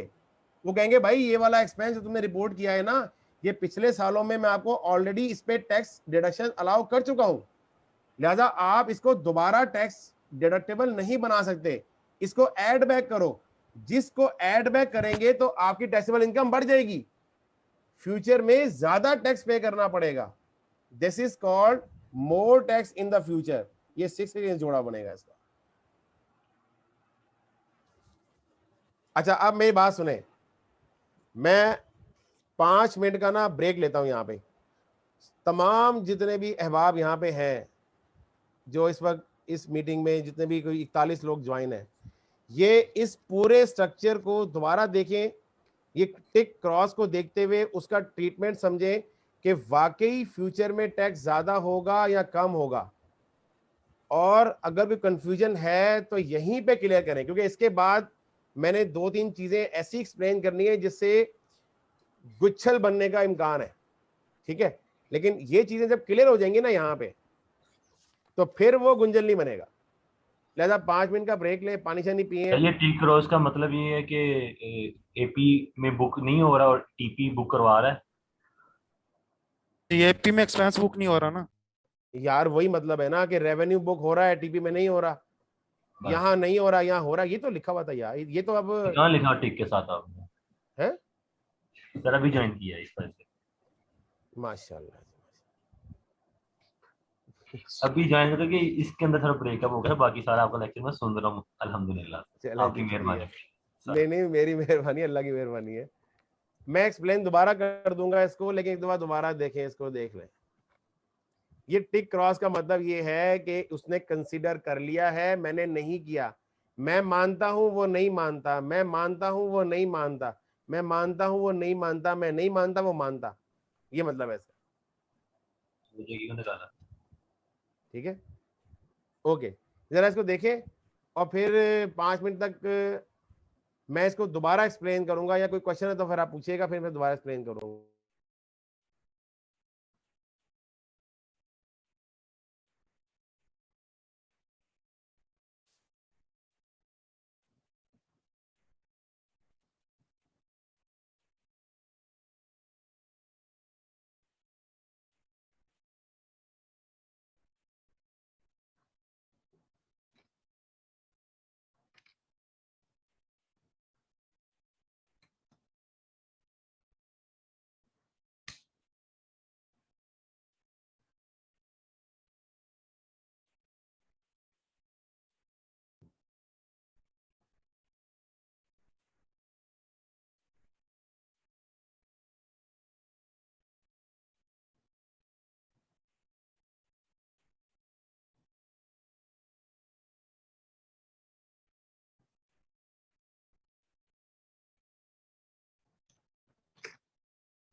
जी क्लास, कोई 2 सवाल? Minute please sir, 2 minute please. हाँ हाँ जी जी जी।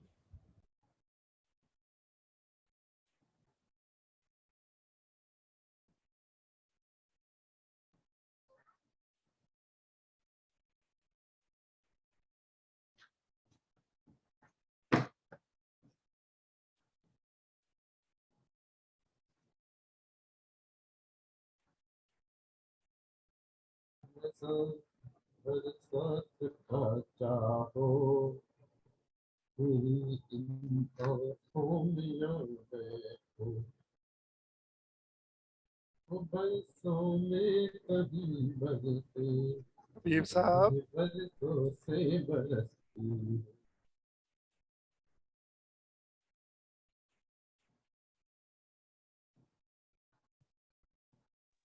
अच्छी बात है।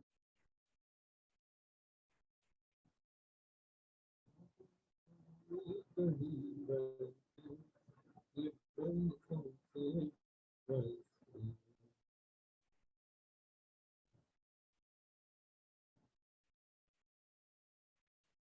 सर ये प्रोविजन फॉर डाउटफुल डेट्स में पूछा था, ये अक्रूड एक्सपेंस ही है ना ये हमारे, यानी कि हमने एक्सपेंस तो कर लिया लेकिन पैसे कैश पे नहीं किया। जी प्रोविजन फॉर डाउटफुल डेट्स के बारे में पूछे, ये अक्रूड एक्सपेंस ही है ना हमारे।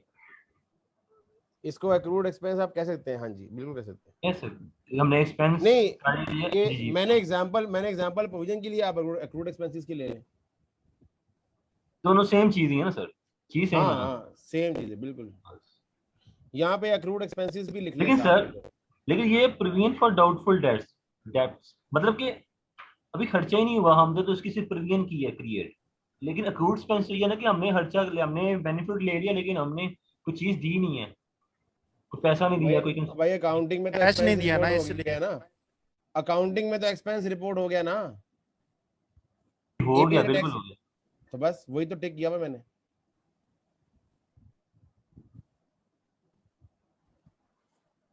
ठीक है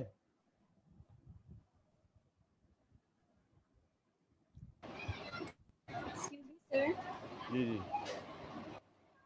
सर छोटी सी रिक्वेस्ट थी, अगर ये प्रोविजन फॉर डाउटफुल डेट का जो है ये अगर आप वैल्यूज के साथ कैलकुलेशन करवा दें एक बार। वैल्यूज के साथ कैलकुलेशन कर, चले मैं एंट्री करवाता हूँ उसकी, एंट्री करवा, एंट्री करें जी। Thank you sir.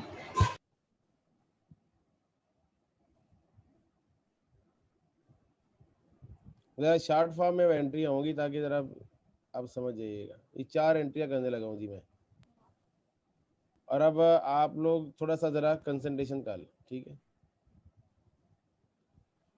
ओके जी, यहाँ पे एंट्री हो रही है, यहाँ पे एंट्री हो रही है, थोड़ा सा इसका फॉन्ट में छोटा कर लेता हूँ।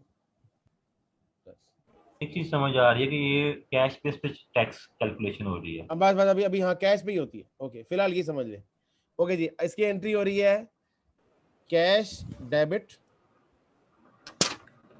100 रुपीज से और अनअर्न्ड क्रेडिट 100 रुपीज। ये बात समझ में आ गई? ठीक है, अब देखिए ना, कैश डेबिट हुआ है, अनअर्न्ड क्रेडिट हुआ है, तो अकाउंटिंग प्रॉफिट में कोई इनकम रिपोर्ट नहीं हुई, क्रॉस लगा हुआ है, देख रहे हैं जी? Yes sir. क्रॉस लगा हुआ है ना। अभी मैं अब हर आइटम को एक्सप्लेन करूंगा, फिर एंट्रीज फास्ट के साथ एक्सप्लेन करूंगा। अब देखें, दोबारा जरा सारे लोग अटेंटिव हो जाएं और सब चीजों को रिफ्रेश कर लें। दोबारा से मैं एक्सप्लेन कर रहा हूँ। जब आपने कैश को डेबिट किया और अनअर्न्ड इनकम को क्रेडिट किया, तो अकाउंटिंग प्रॉफिट में आपने कोई इनकम रिपोर्ट नहीं की, क्रॉस लग गया, ठीक है। लेकिन टैक्स वाले कहते हैं जी मैं इसको टैक्स करूंगा कैश बेस पे, ठीक है। तो उसने उसको इनकम रिपोर्ट किया और आपसे आपकी टैक्सेबल इनकम बढ़ गई, ऐसे ही है जी। Yes sir. जब टैक्सेबल इनकम बढ़ गई तो आपने ज्यादा टैक्स पे किया, आज आपने ज्यादा टैक्स पे किया। ये बात समझ में आ गई? सर हमारी टैक्स, ठीक है जी। जब आपकी टैक्सेबल इनकम बढ़ गई तो आपने आज ज्यादा टैक्स पे किया। अच्छा, अब कल क्या होगा? जब कल एक्चुअली आप इनकम रिपोर्ट करोगे, वो क्या एंट्री होगी? अनअर्न्ड डेबिट और इनकम क्रेडिट, वो एंट्री होगी कल अगले साल, ठीक है। अब अगले साल जब आप इस इनकम को कलेक्ट करोगे, यानी इस इनकम को अर्न रियलाइज करोगे, इस इनकम को एक्चुअल इनकम इसकी रिकॉर्ड करोगे, तो आप इनकम रिपोर्ट करोगे, ठीक है जी। लेकिन टैक्स वाले उस इनकम पे टैक्स आपसे वसूल नहीं करेंगे, क्योंकि वो पिछले साल आपसे कैश बेस पे टैक्स ऑलरेडी कलेक्ट कर चुके हैं जी। ठीक है जी। जब वो आपसे फ्यूचर में आपकी इनकम को दोबारा टैक्स नहीं करेंगे, तो आपको फ्यूचर में ज्यादा इनकम के होते हुए भी कम टैक्स पे करना पड़ेगा, ठीक है जी। जिसकी वजह से क्या होगा, आपका फ्यूचर में टैक्स कम हो जाएगा, which create less tax in future. ये जो डिफरेंस आया, ये डिडक्टेबल डिफरेंस है, ठीक है जी। पहला क्लियर हो गया पॉइंट? 1 और 7 क्लियर हो गया? Any everyone? Yes sir. Okay, अब आ जाए दूसरे वाले पॉइंट पे। इनकम रिसीवेबल की एंट्री पास करें। इसकी एंट्री पास होगी रिसीवेबल डेबिट 80 से और इनकम क्रेडिट 80 से। अब ये आपने क्या किया हुआ है, इसकी आपने इनकम रिकॉर्ड किया, मैंने टिक लगाया हुआ है, देखें एपी के अंदर, एपी में क्या लगाया हुआ है, टिक लगाया हुआ है। जब एपी में ये टिक लगा हुआ है, आपने इनकम रिकॉर्ड की है, लेकिन टैक्स वाले कहते हैं जी ये तो आपने, ये तो हम इसको इनकम मानते ही नहीं है, ये इनकम नहीं है आपकी, लिहाजा इसको अपने टैक्सेबल प्रॉफिट में से माइनस करो। जब टैक्सेबल प्रॉफिट माइनस कर दोगे तो आपका आज टैक्स कम हो जाएगा। यस सर, हो जाएगा जी सर। अब अगले साल आ जाओ, अगले साल आपने ये एक्चुअल रिसीव किया, जब अगले साल आपने ये एक्चुअल रिसीव किया, ये पैसा रिसीव किया, तो टैक्स वालों ने उस पर आपसे टैक्स लेना है, लेकिन आपने कोई इनकम रिपोर्ट नहीं करनी अगले साल, क्योंकि आप इनकम पहले साल ही रिपोर्ट कर चुके हो। ठीक है, आप इनकम रिपोर्ट नहीं करोगे लेकिन टैक्स दोगे, तो आपके अकाउंटिंग प्रॉफिट में एक चीज का इजाफा होगा जिस पे आपको टैक्स देना पड़ेगा, तो फ्यूचर में ज्यादा टैक्स पे करना पड़ेगा ना आपको। ठीक है, जिसकी वजह से टैक्स फ्यूचर में मोर हो जाएगा। तो ये 2 का पेयर बनेगा 5 के साथ। क्लियर? Yes sir. अब आ जाए आप तीसरे में, एक्रूड एक्सपेंसेस की। चलो एग्जांपल ले लेते हैं, ये भाई को प्रोविजन वाला जरा कंफ्यूजन हो रही थी, चलो एक्रूड में एग्जांपल ले लेता हूँ। ये लो जी, मैंने एक्रूड एक्सपेंसेस ले लिया। एक्रूड एक्सपेंसेस की एंट्री क्या पास करें जी? करें एंट्री पास सर। एक्सपेंस कोई भी है, कोई भी एक्सपेंस है, यूटिलिटीज है, रेंट है, सेल, हाँ, और एक्सपेंस पेएबल क्रेडिट, ये एंट्री पास हो गई। अच्छा, आपने इसको एक्सपेंस रिकॉर्ड किया है, टिक लगा हुआ है, देखेंगे टिक लगा हुआ है, वो टिक वाले भाई है इधर, टिक लगा हुआ है, देखेंगे टिक मार्क का मतलब है कि आपने एक्सपेंस रिकॉर्ड किया हुआ है। जब आपने एक्सपेंस रिकॉर्ड किया है तो आपने अकाउंटिंग प्रॉफिट में इसको माइनस किया हुआ है। यस सर, जी सर। अच्छा, लेकिन टैक्स वाले कहते हैं जी आपने पे तो नहीं ना किया, तो इसको ऐड बैक कर दो, वो इसको ऐड बैक करवा देंगे। जब उसको ऐड बैक करवाएंगे तो आपकी टैक्सेबल इनकम बढ़ जाएगी, इनकम कम हो जाएगी, ओह बढ़ जाएगी। यार आप जब एक एक्सपेंस को ऐड बैक कर दोगे तो आपकी टैक्सेबल इनकम बढ़ जाएगी, आपको आज ज्यादा टैक्स पे करना पड़ेगा। कर दिया जी? Yes sir. हाँ, अब कल आ जाओ, कल से मीन फ्यूचर आ जाओ, अगले साल आ जाओ। एक्चुअली आपने ये पेमेंट की है, अब जब एक्चुअली पेमेंट की है तो आपने फिर कोई एक्सपेंस रिपोर्ट करना है? No sir. नो सर, नहीं करना, क्योंकि आपने पिछले साल एक्सपेंस रिपोर्ट कर लिया है।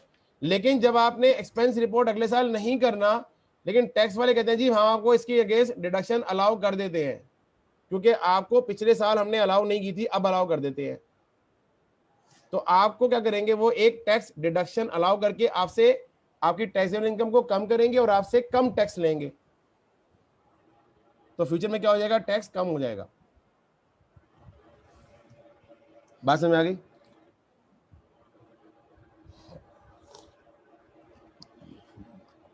हाँ जी सर। आवाम खामोश है अभी भी। आवाम खामोश है, बताओ सही आ गई कि नहीं आ गई? आ गई सर, आ गई। हाँ, आके गई है, खाली आ गई। अरिगातो सर, अरिगातो। आगे बैठिए। ये बातें जो है ना, ये रियाजत से पक्की होंगी, ये बातें इतनी आसानी से पक्की नहीं होंगी।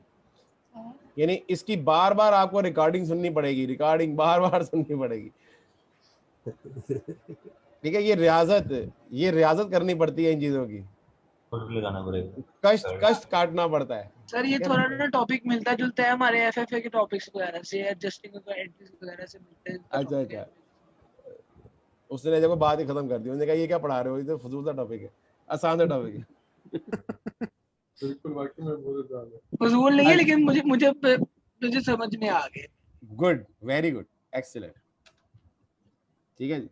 अच्छा चले आखिरी पॉइंट क्लियर करते हैं कि प्रीपेड एक्सपेंस की एंट्री पास करवाएं जी। ये वैसे एंट्री पास करने का जो इसने आइडिया दिया ना वो बड़ा अच्छा आइडिया दिया था। चलिए अच्छा हो गया इससे जरा। Prepaid expense cash to prepaid expense, prepaid debit और कैश टू 40 रुपए और कैश क्रेडिट। क्या आपने income record sorry expense record किया है? नो सर, नहीं किया। आपने एक्सपेंस रिकॉर्ड क्रॉस लगा हुआ है, आपने रिकॉर्ड नहीं किया, लेकिन टैक्स वाले कहते हैं यार आपने पेमेंट तो कर दी है ना, आपने पेमेंट तो कर दी है, आपको हम डिडक्शन अलाउ कर देते हैं। उसने क्या किया, आज की डेट में आपकी टैक्सेबल इनकम को कम कर दिया। जब टैक्सेबल इनकम कम हो गई तो आपने कम टैक्स पे किया, हो गया। अगले साल आ जाओ, अगले साल एक्चुअली जब आप इस प्रीपेड को एक्सपायर करोगे तो आप एक एक्सपेंस रिपोर्ट करोगे, लेकिन टैक्स वाले कहेंगे यार ये जो तुमने प्रीपेड को एक्सपायर किया है, इस एक्सपेंस को तो मैं पिछले साल अलाउ करवा चुका हूं, इसको ऐड बैक कर दो वापस। मैं इसको नहीं मानता, अगले साल मैं नहीं मानता। तो जब अगले साल उसको वो नहीं मानेगा और ऐड बैक करवाएगा तो अगले साल ज्यादा टैक्स पे करना पड़ेगा ना। जी सर। यस, तो ये जोड़ा है 4 और 6 का। लो जी, अब क्लियर है जी, जिन बच्चों को समझ नहीं आ रहा था एग्जाम्पल समझ में आ गया? Yes sir, thank you. Okay, ये स्क्रीनशॉट ले लें इसका क्योंकि ये चीज बहुत क्रिटिकल है, इसके अंदर से बहुत चीजें आपको समझ में आ जाएंगी। आप ये भूल भी जाएंगे ना तो आप इस शीट को देख के हर चीज रिमाइंड करवा लेंगे। एक दफा आपको बस ये चीजें लिखनी है अपने साथ, जो मैंने ये अल्फाज कहे ना ये आपने कहीं लिख लेने एक दफा, ठीक है ना, फिर आप नहीं भूलोगे इंशाल्लाह। अच्छा, अब इसके आगे चलते हैं। ऐसा डिफरेंस जिससे फ्यूचर में ज्यादा टैक्स पे करना पड़े वो डेफर्ड टैक्स लायबिलिटी क्रिएट करेगा। दोबारा सुने, ऐसा डिफरेंस जिससे फ्यूचर में ज्यादा टैक्स पे करना पड़े वो डेफर्ड टैक्स लायबिलिटी क्रिएट करेगा, यानी taxable temporary difference will create deferred tax liability. क्यों? कि भाई ज्यादा टैक्स फ्यूचर में पे करना है ना, तो उस लायबिलिटी को आज ही बुक करो, क्योंकि वो आज की डेट के डिफरेंस की वजह से फ्यूचर में ज्यादा टैक्स पे करना है ना आपने, तो लिहाजा वो डिफरेंस के अगेंस्ट टैक्स कॉन्सिक्वेंसेस को आज बुक करो और उसकी लायबिलिटी को रिकॉर्ड करो। ठीक है जी। और ऐसा डिफरेंस जिसकी वजह से फ्यूचर में कम टैक्स पे करना पड़ेगा, that will create deferred tax asset create करेगा। Yes, deferred tax asset create करेगा, यानी deductible temporary difference will result in deferred tax asset and taxable temporary difference will result in deferred tax liability। ये बात समझ में आ गई? तो यार दोनों टैक्स ये काम देना ज्यादा ना, फिर तो डिफरेंट क्यों हम कर रहे हैं, क्यों कैटेगरी कर रहे हैं? जी सर पे तो टैक्स ही करना है, अमाउंट के लिए आसे कुछ ज्यादा कुछ कम है, लेकिन हम इसको डिफरेंट क्यों कर रहे हैं? डेफर्ड टैक्स लायबिलिटी फ्यूचर के लिए रिकॉर्ड भी करना है ना डेफर्ड, इसलिए। हाँ जी, देखिए ना, मेरी बात सुने, आज की डेट में डिफरेंस अराइज हुआ है ना, लेकिन वो डिफरेंस रिवर्स कब होगा? फ्यूचर में रिवर्स होगा, लेकिन डिफरेंस तो आज ही अराइज हो गया ना जी, तो उसके अगेंस्ट लायबिलिटी भी आज बुक करोगे और एसेट भी आज ही बुक करोगे। क्योंकि सर एसेट जो है वो एक्सीड हो रहा है कैरिंग वेरिएंस से, डिफरेंस की अराइजिंग की वजह से। अभी वो मैं बताता हूँ ना कि रूल क्या है इसके, वो मैं बताता हूँ रूल क्या है। ठीक है जी। अच्छा जी, अब रूल जिस तरह मैंने आपको कैश फ्लो में बताया था ना रूल, वो यहां पे भी एक रूल समझ लें। ठीक है जी। अच्छा, एक चीज याद रखें कि कैरिंग वैल्यू को मैं कहूंगा सीवी, हमेशा सीवी।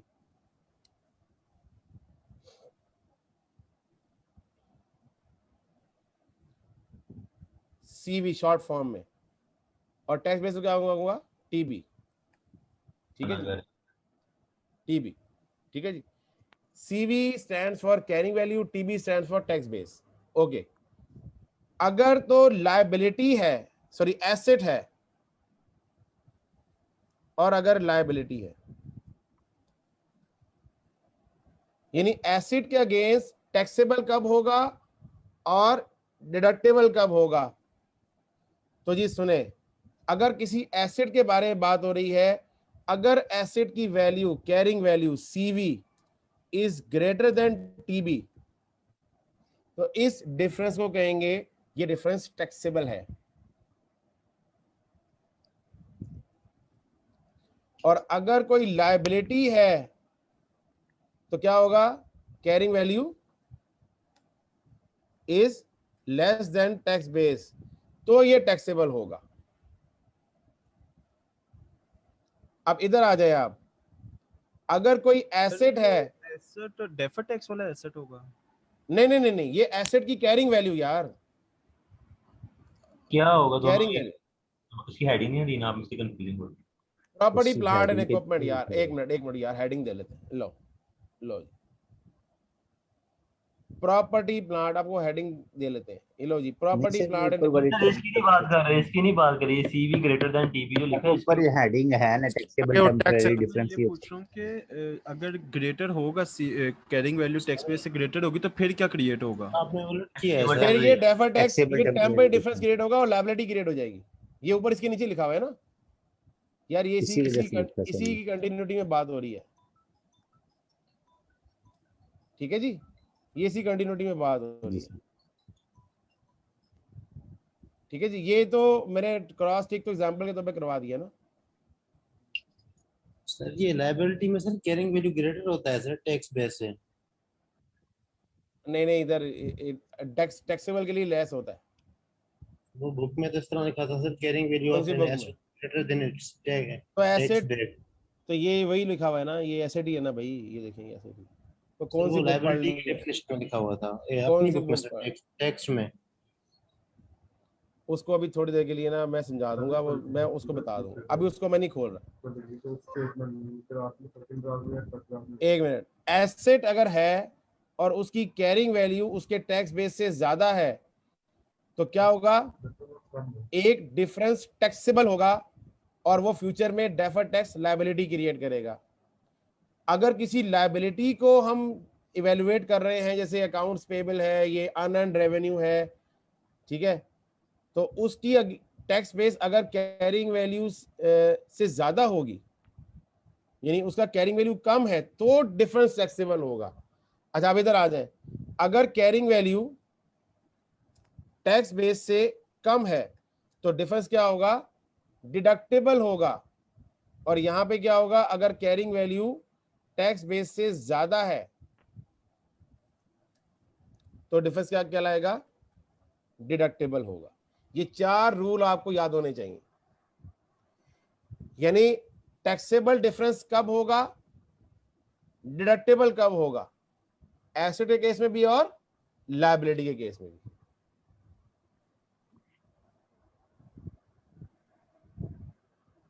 सर आगे डिफरेंस लिख के एरो डिफरेंस के ऊपर कर दें सर।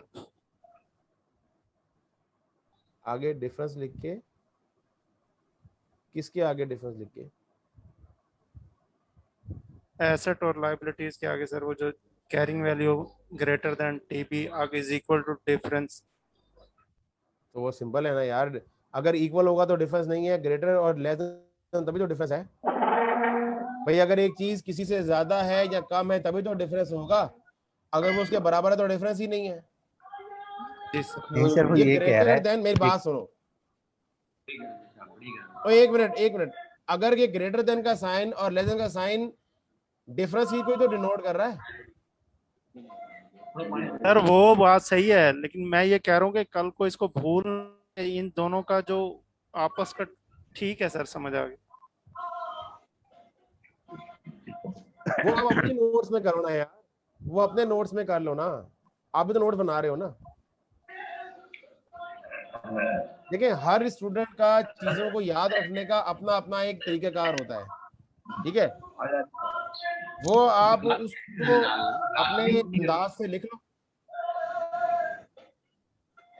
ये कौन है पीछे भाई जो उसने अनम्यूट रखा हुआ है? अब्दुल रहमान है जैसे। अब्दुल रहमान साहब।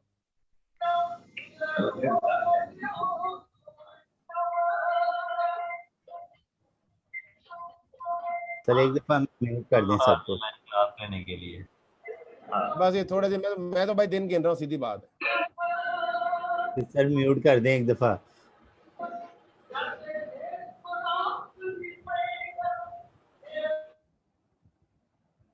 बड़ा अजीब सा टेस्ट है इनका यार। दुखी इंसान है। जा जा। कोई सवाल है जी यहाँ यार पे? रंग से रंग भी है। कोई सवाल है तो पूछ लें यार। सर भाई ने जो लगाया हुआ तो क्या था? सर वो इसी तरीके से कराना है या वो जो आप नील और वो वैल्यू लिख रहे थे कैरिंग नहीं नहीं नहीं, अभी वो नील छोड़ दे, वो मैं करवाऊंगा। वो भूल जाए, वो मैंने आइटम डिलीट कर दिया। अभी ये चीज जो आपके सामने बोर्ड पे है, अच्छा मैं ना इसके आगे नहीं आज पढ़ा रहा, पता रीजन क्या है कि ये चीजें मिक्सअप हो जाएंगी। आप जाके ना इस पूरे पेज को जरा जाके दोबारा अपने अल्फाज में या अपने तरीके से इसको रिवाइज करें। इसका स्क्रीनशॉट लेके ना, ये कहीं ना कहीं स्क्रीनशॉट इसका लेके वो रखें, और स्क्रीनशॉट को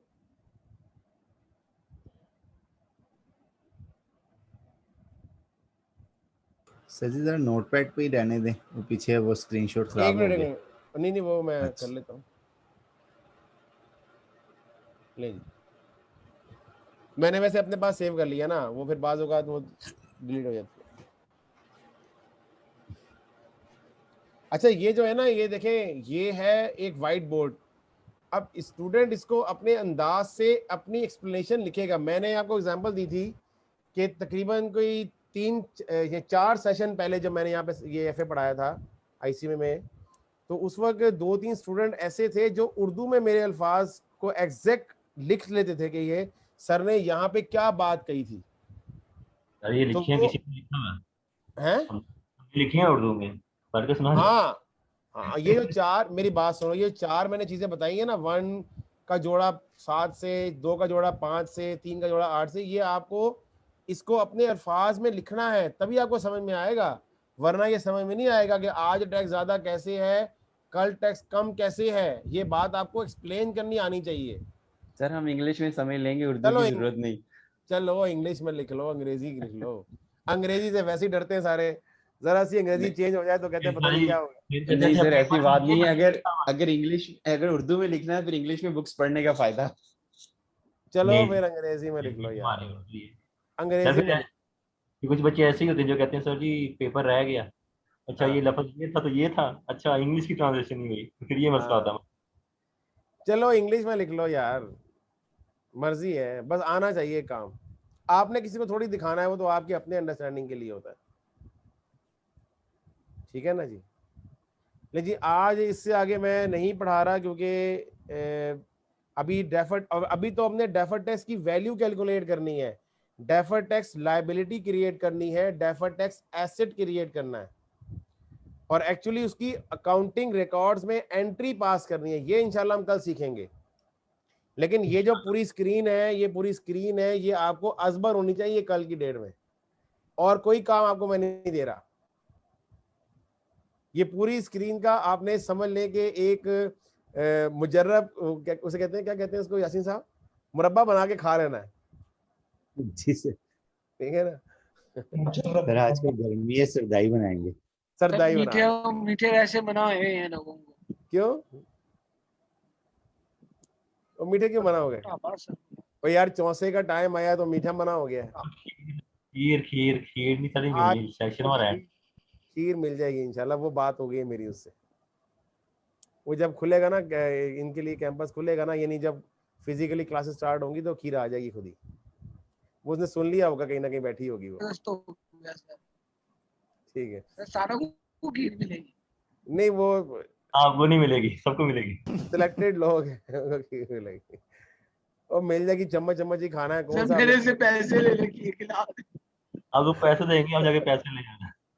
अच्छा पैसे ले ले, इधर भी थोड़ा सा फिर टीसीएस कर दो। हाँ इधर भी टीचर्स करवा दें यार, उसको नहीं बोलना आपने, वो पेशावर वाला भाई है, उसको नहीं बोलना कोई।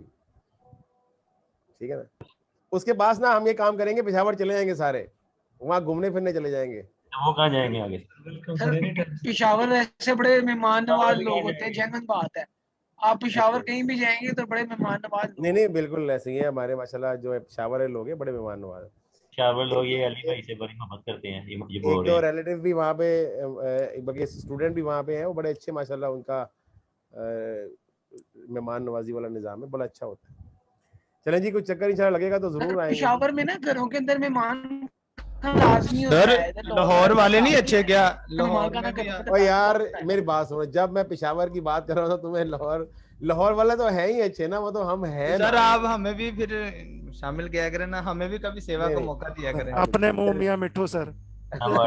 बड़ी बात है, अब तारीफ हजम नहीं हुई है। लड़ाई हो अच्छा, जानी अब बस तेरी कर। हो गई। ठीक है ठीक है।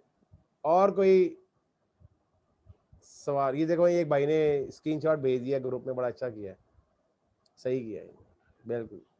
चलिए जी, कल इंशाल्लाह फिर मुलाकात करते हैं, और कल अब इसके ना हम न्यूमेरिकल्स करेंगे। यही और सवाल है, आप जिंदगी में खुशबाश है ना, बस है दुआएं चाहिए हमें आप।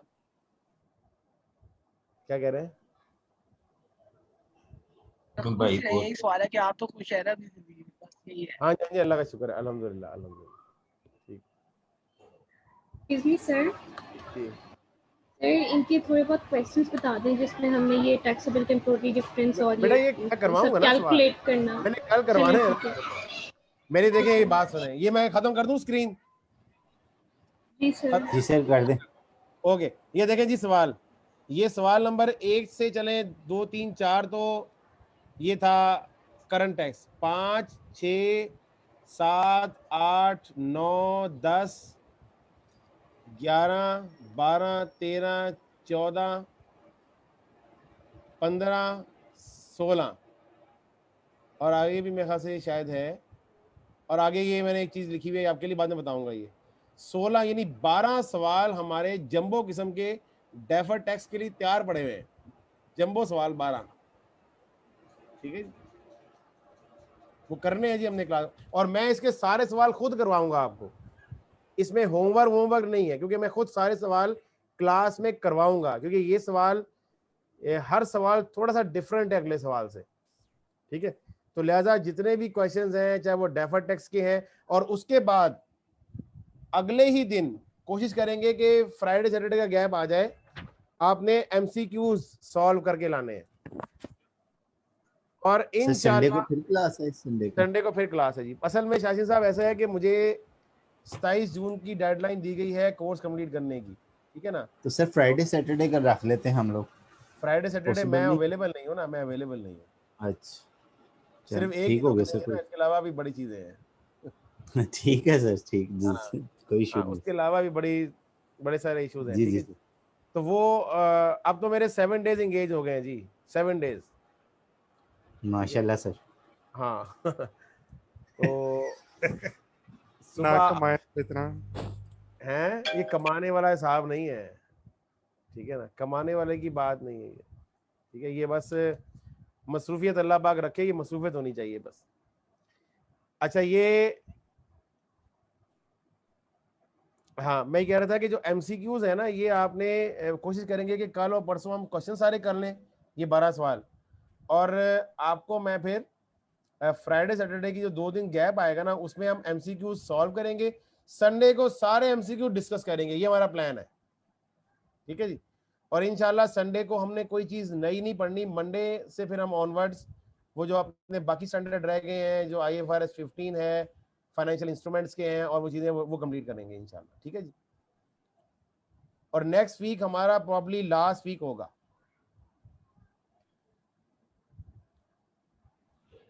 ठीक है जी।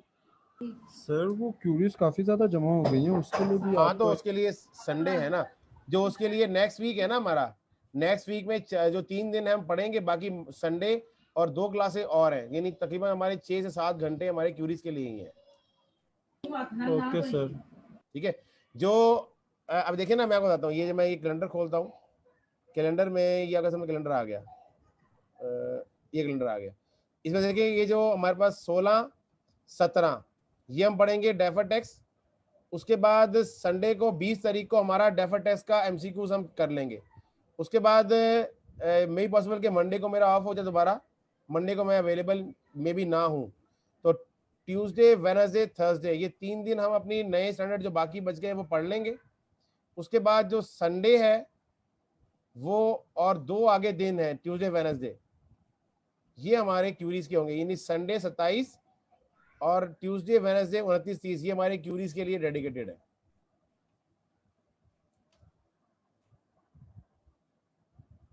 ठीक है जी, ओके सर। ओके। और क्यूरीज की अगर बात है ना, तो क्यूरीज के अलावा अगर कोई क्यूरीज फर्दर भी हुई ना, तो कोशिश करके कोई एक्स्ट्रा सेशन मैं फिर इनसे अरेंज करवा दूंगा, वो आप बट टाइम मिलने पे है, वो इंशाल्लाह जुलाई के अंदर कोई टाइम मिल जाएगा, ये ज़रा बर्डन कम हो जाए ना, तो फिर हम कोई दिन रख लेंगे क्यूरीज के लिए स्पेशल। ठीक है, वो अब आप क्वेश्चन सॉल्व करेंगे और मैं इस चीज़ का बड़ा वो हो जाएगा, मुझे यकीन है कि जब आप बाकी स्टैंडर्ड पढ़ लेंगे ना, फिर अभी क्यूरीज ऑटोमेटिकली कम हो जाएंगे, क्योंकि क्यूरीज जब कन्फ्यूजन होती है ना कि कोई चीज़ आपने नहीं पढ़ी होती, तभी क्यूरी होती है वो, तो कहीं ना कहीं वो चीज़ आप डिस्कस कर लेंगे, रेवेन्यू में कर लेंगे, फाइनेंशियल इंस्ट्रूमेंट में कर लेंगे, तो वो क्यूरी ऑटोमेटिक रिजॉल्व हो जाती है। ठीक है, और ऐसे ही फिर क्यूरीज कम रह जाएंगी, काफ़ी कम रह जाएंगी। सर ये जो आपने जो रूल लिखवाया है, इसको आप कल एक्सप्लेन करेंगे या बस इसको रट्टा मार लें? बस ये फिलहाल इसको रट्टा लगा लें, हालांकि ये रट्टे वाला मैं कॉन्सेप्ट कम ही रखता हूँ, लेकिन इसको जिस तरह आपने वो जो कैश फ्लो में रूल याद रखा था ना, ठीक है, उस तरीके से अब इसको याद रखना पड़ेगा आपको। ठीक है सर, वो कैश फ्लो वाला तो समझ आ गया था, मतलब कि उसमें रट्टा की लगाने की जरूरत नहीं पड़ी, लेकिन ये तो बिल्कुल ही सर के ऊपर से गया रूल। नहीं, ये रूल बड़ा सिंप्लीफाइड रूल है। इसके देखिए ना, कैरिंग वैल्यू ज्यादा है टैक्स बेस से। ठीक है, इसको मैं वैसे कल जब हम एक्सप्लेन करूंगा ना, कैलकुलेशन करूंगा, तो आपको मैं एक्सप्लेन करूंगा, देखिए ये टैक्सेबल, ये लायबिलिटी क्यों बन रहा है। ठीक है, ये एक्सप्लेन करूंगा मैं ये चीज। ठीक है सर, ठीक है। ठीक है, लेकिन आपने एक रूल याद रखना है, बाकी रूल खुद ब खुद बन जाएंगे आपसे। यस सर, ठीक है। Okay, thank you.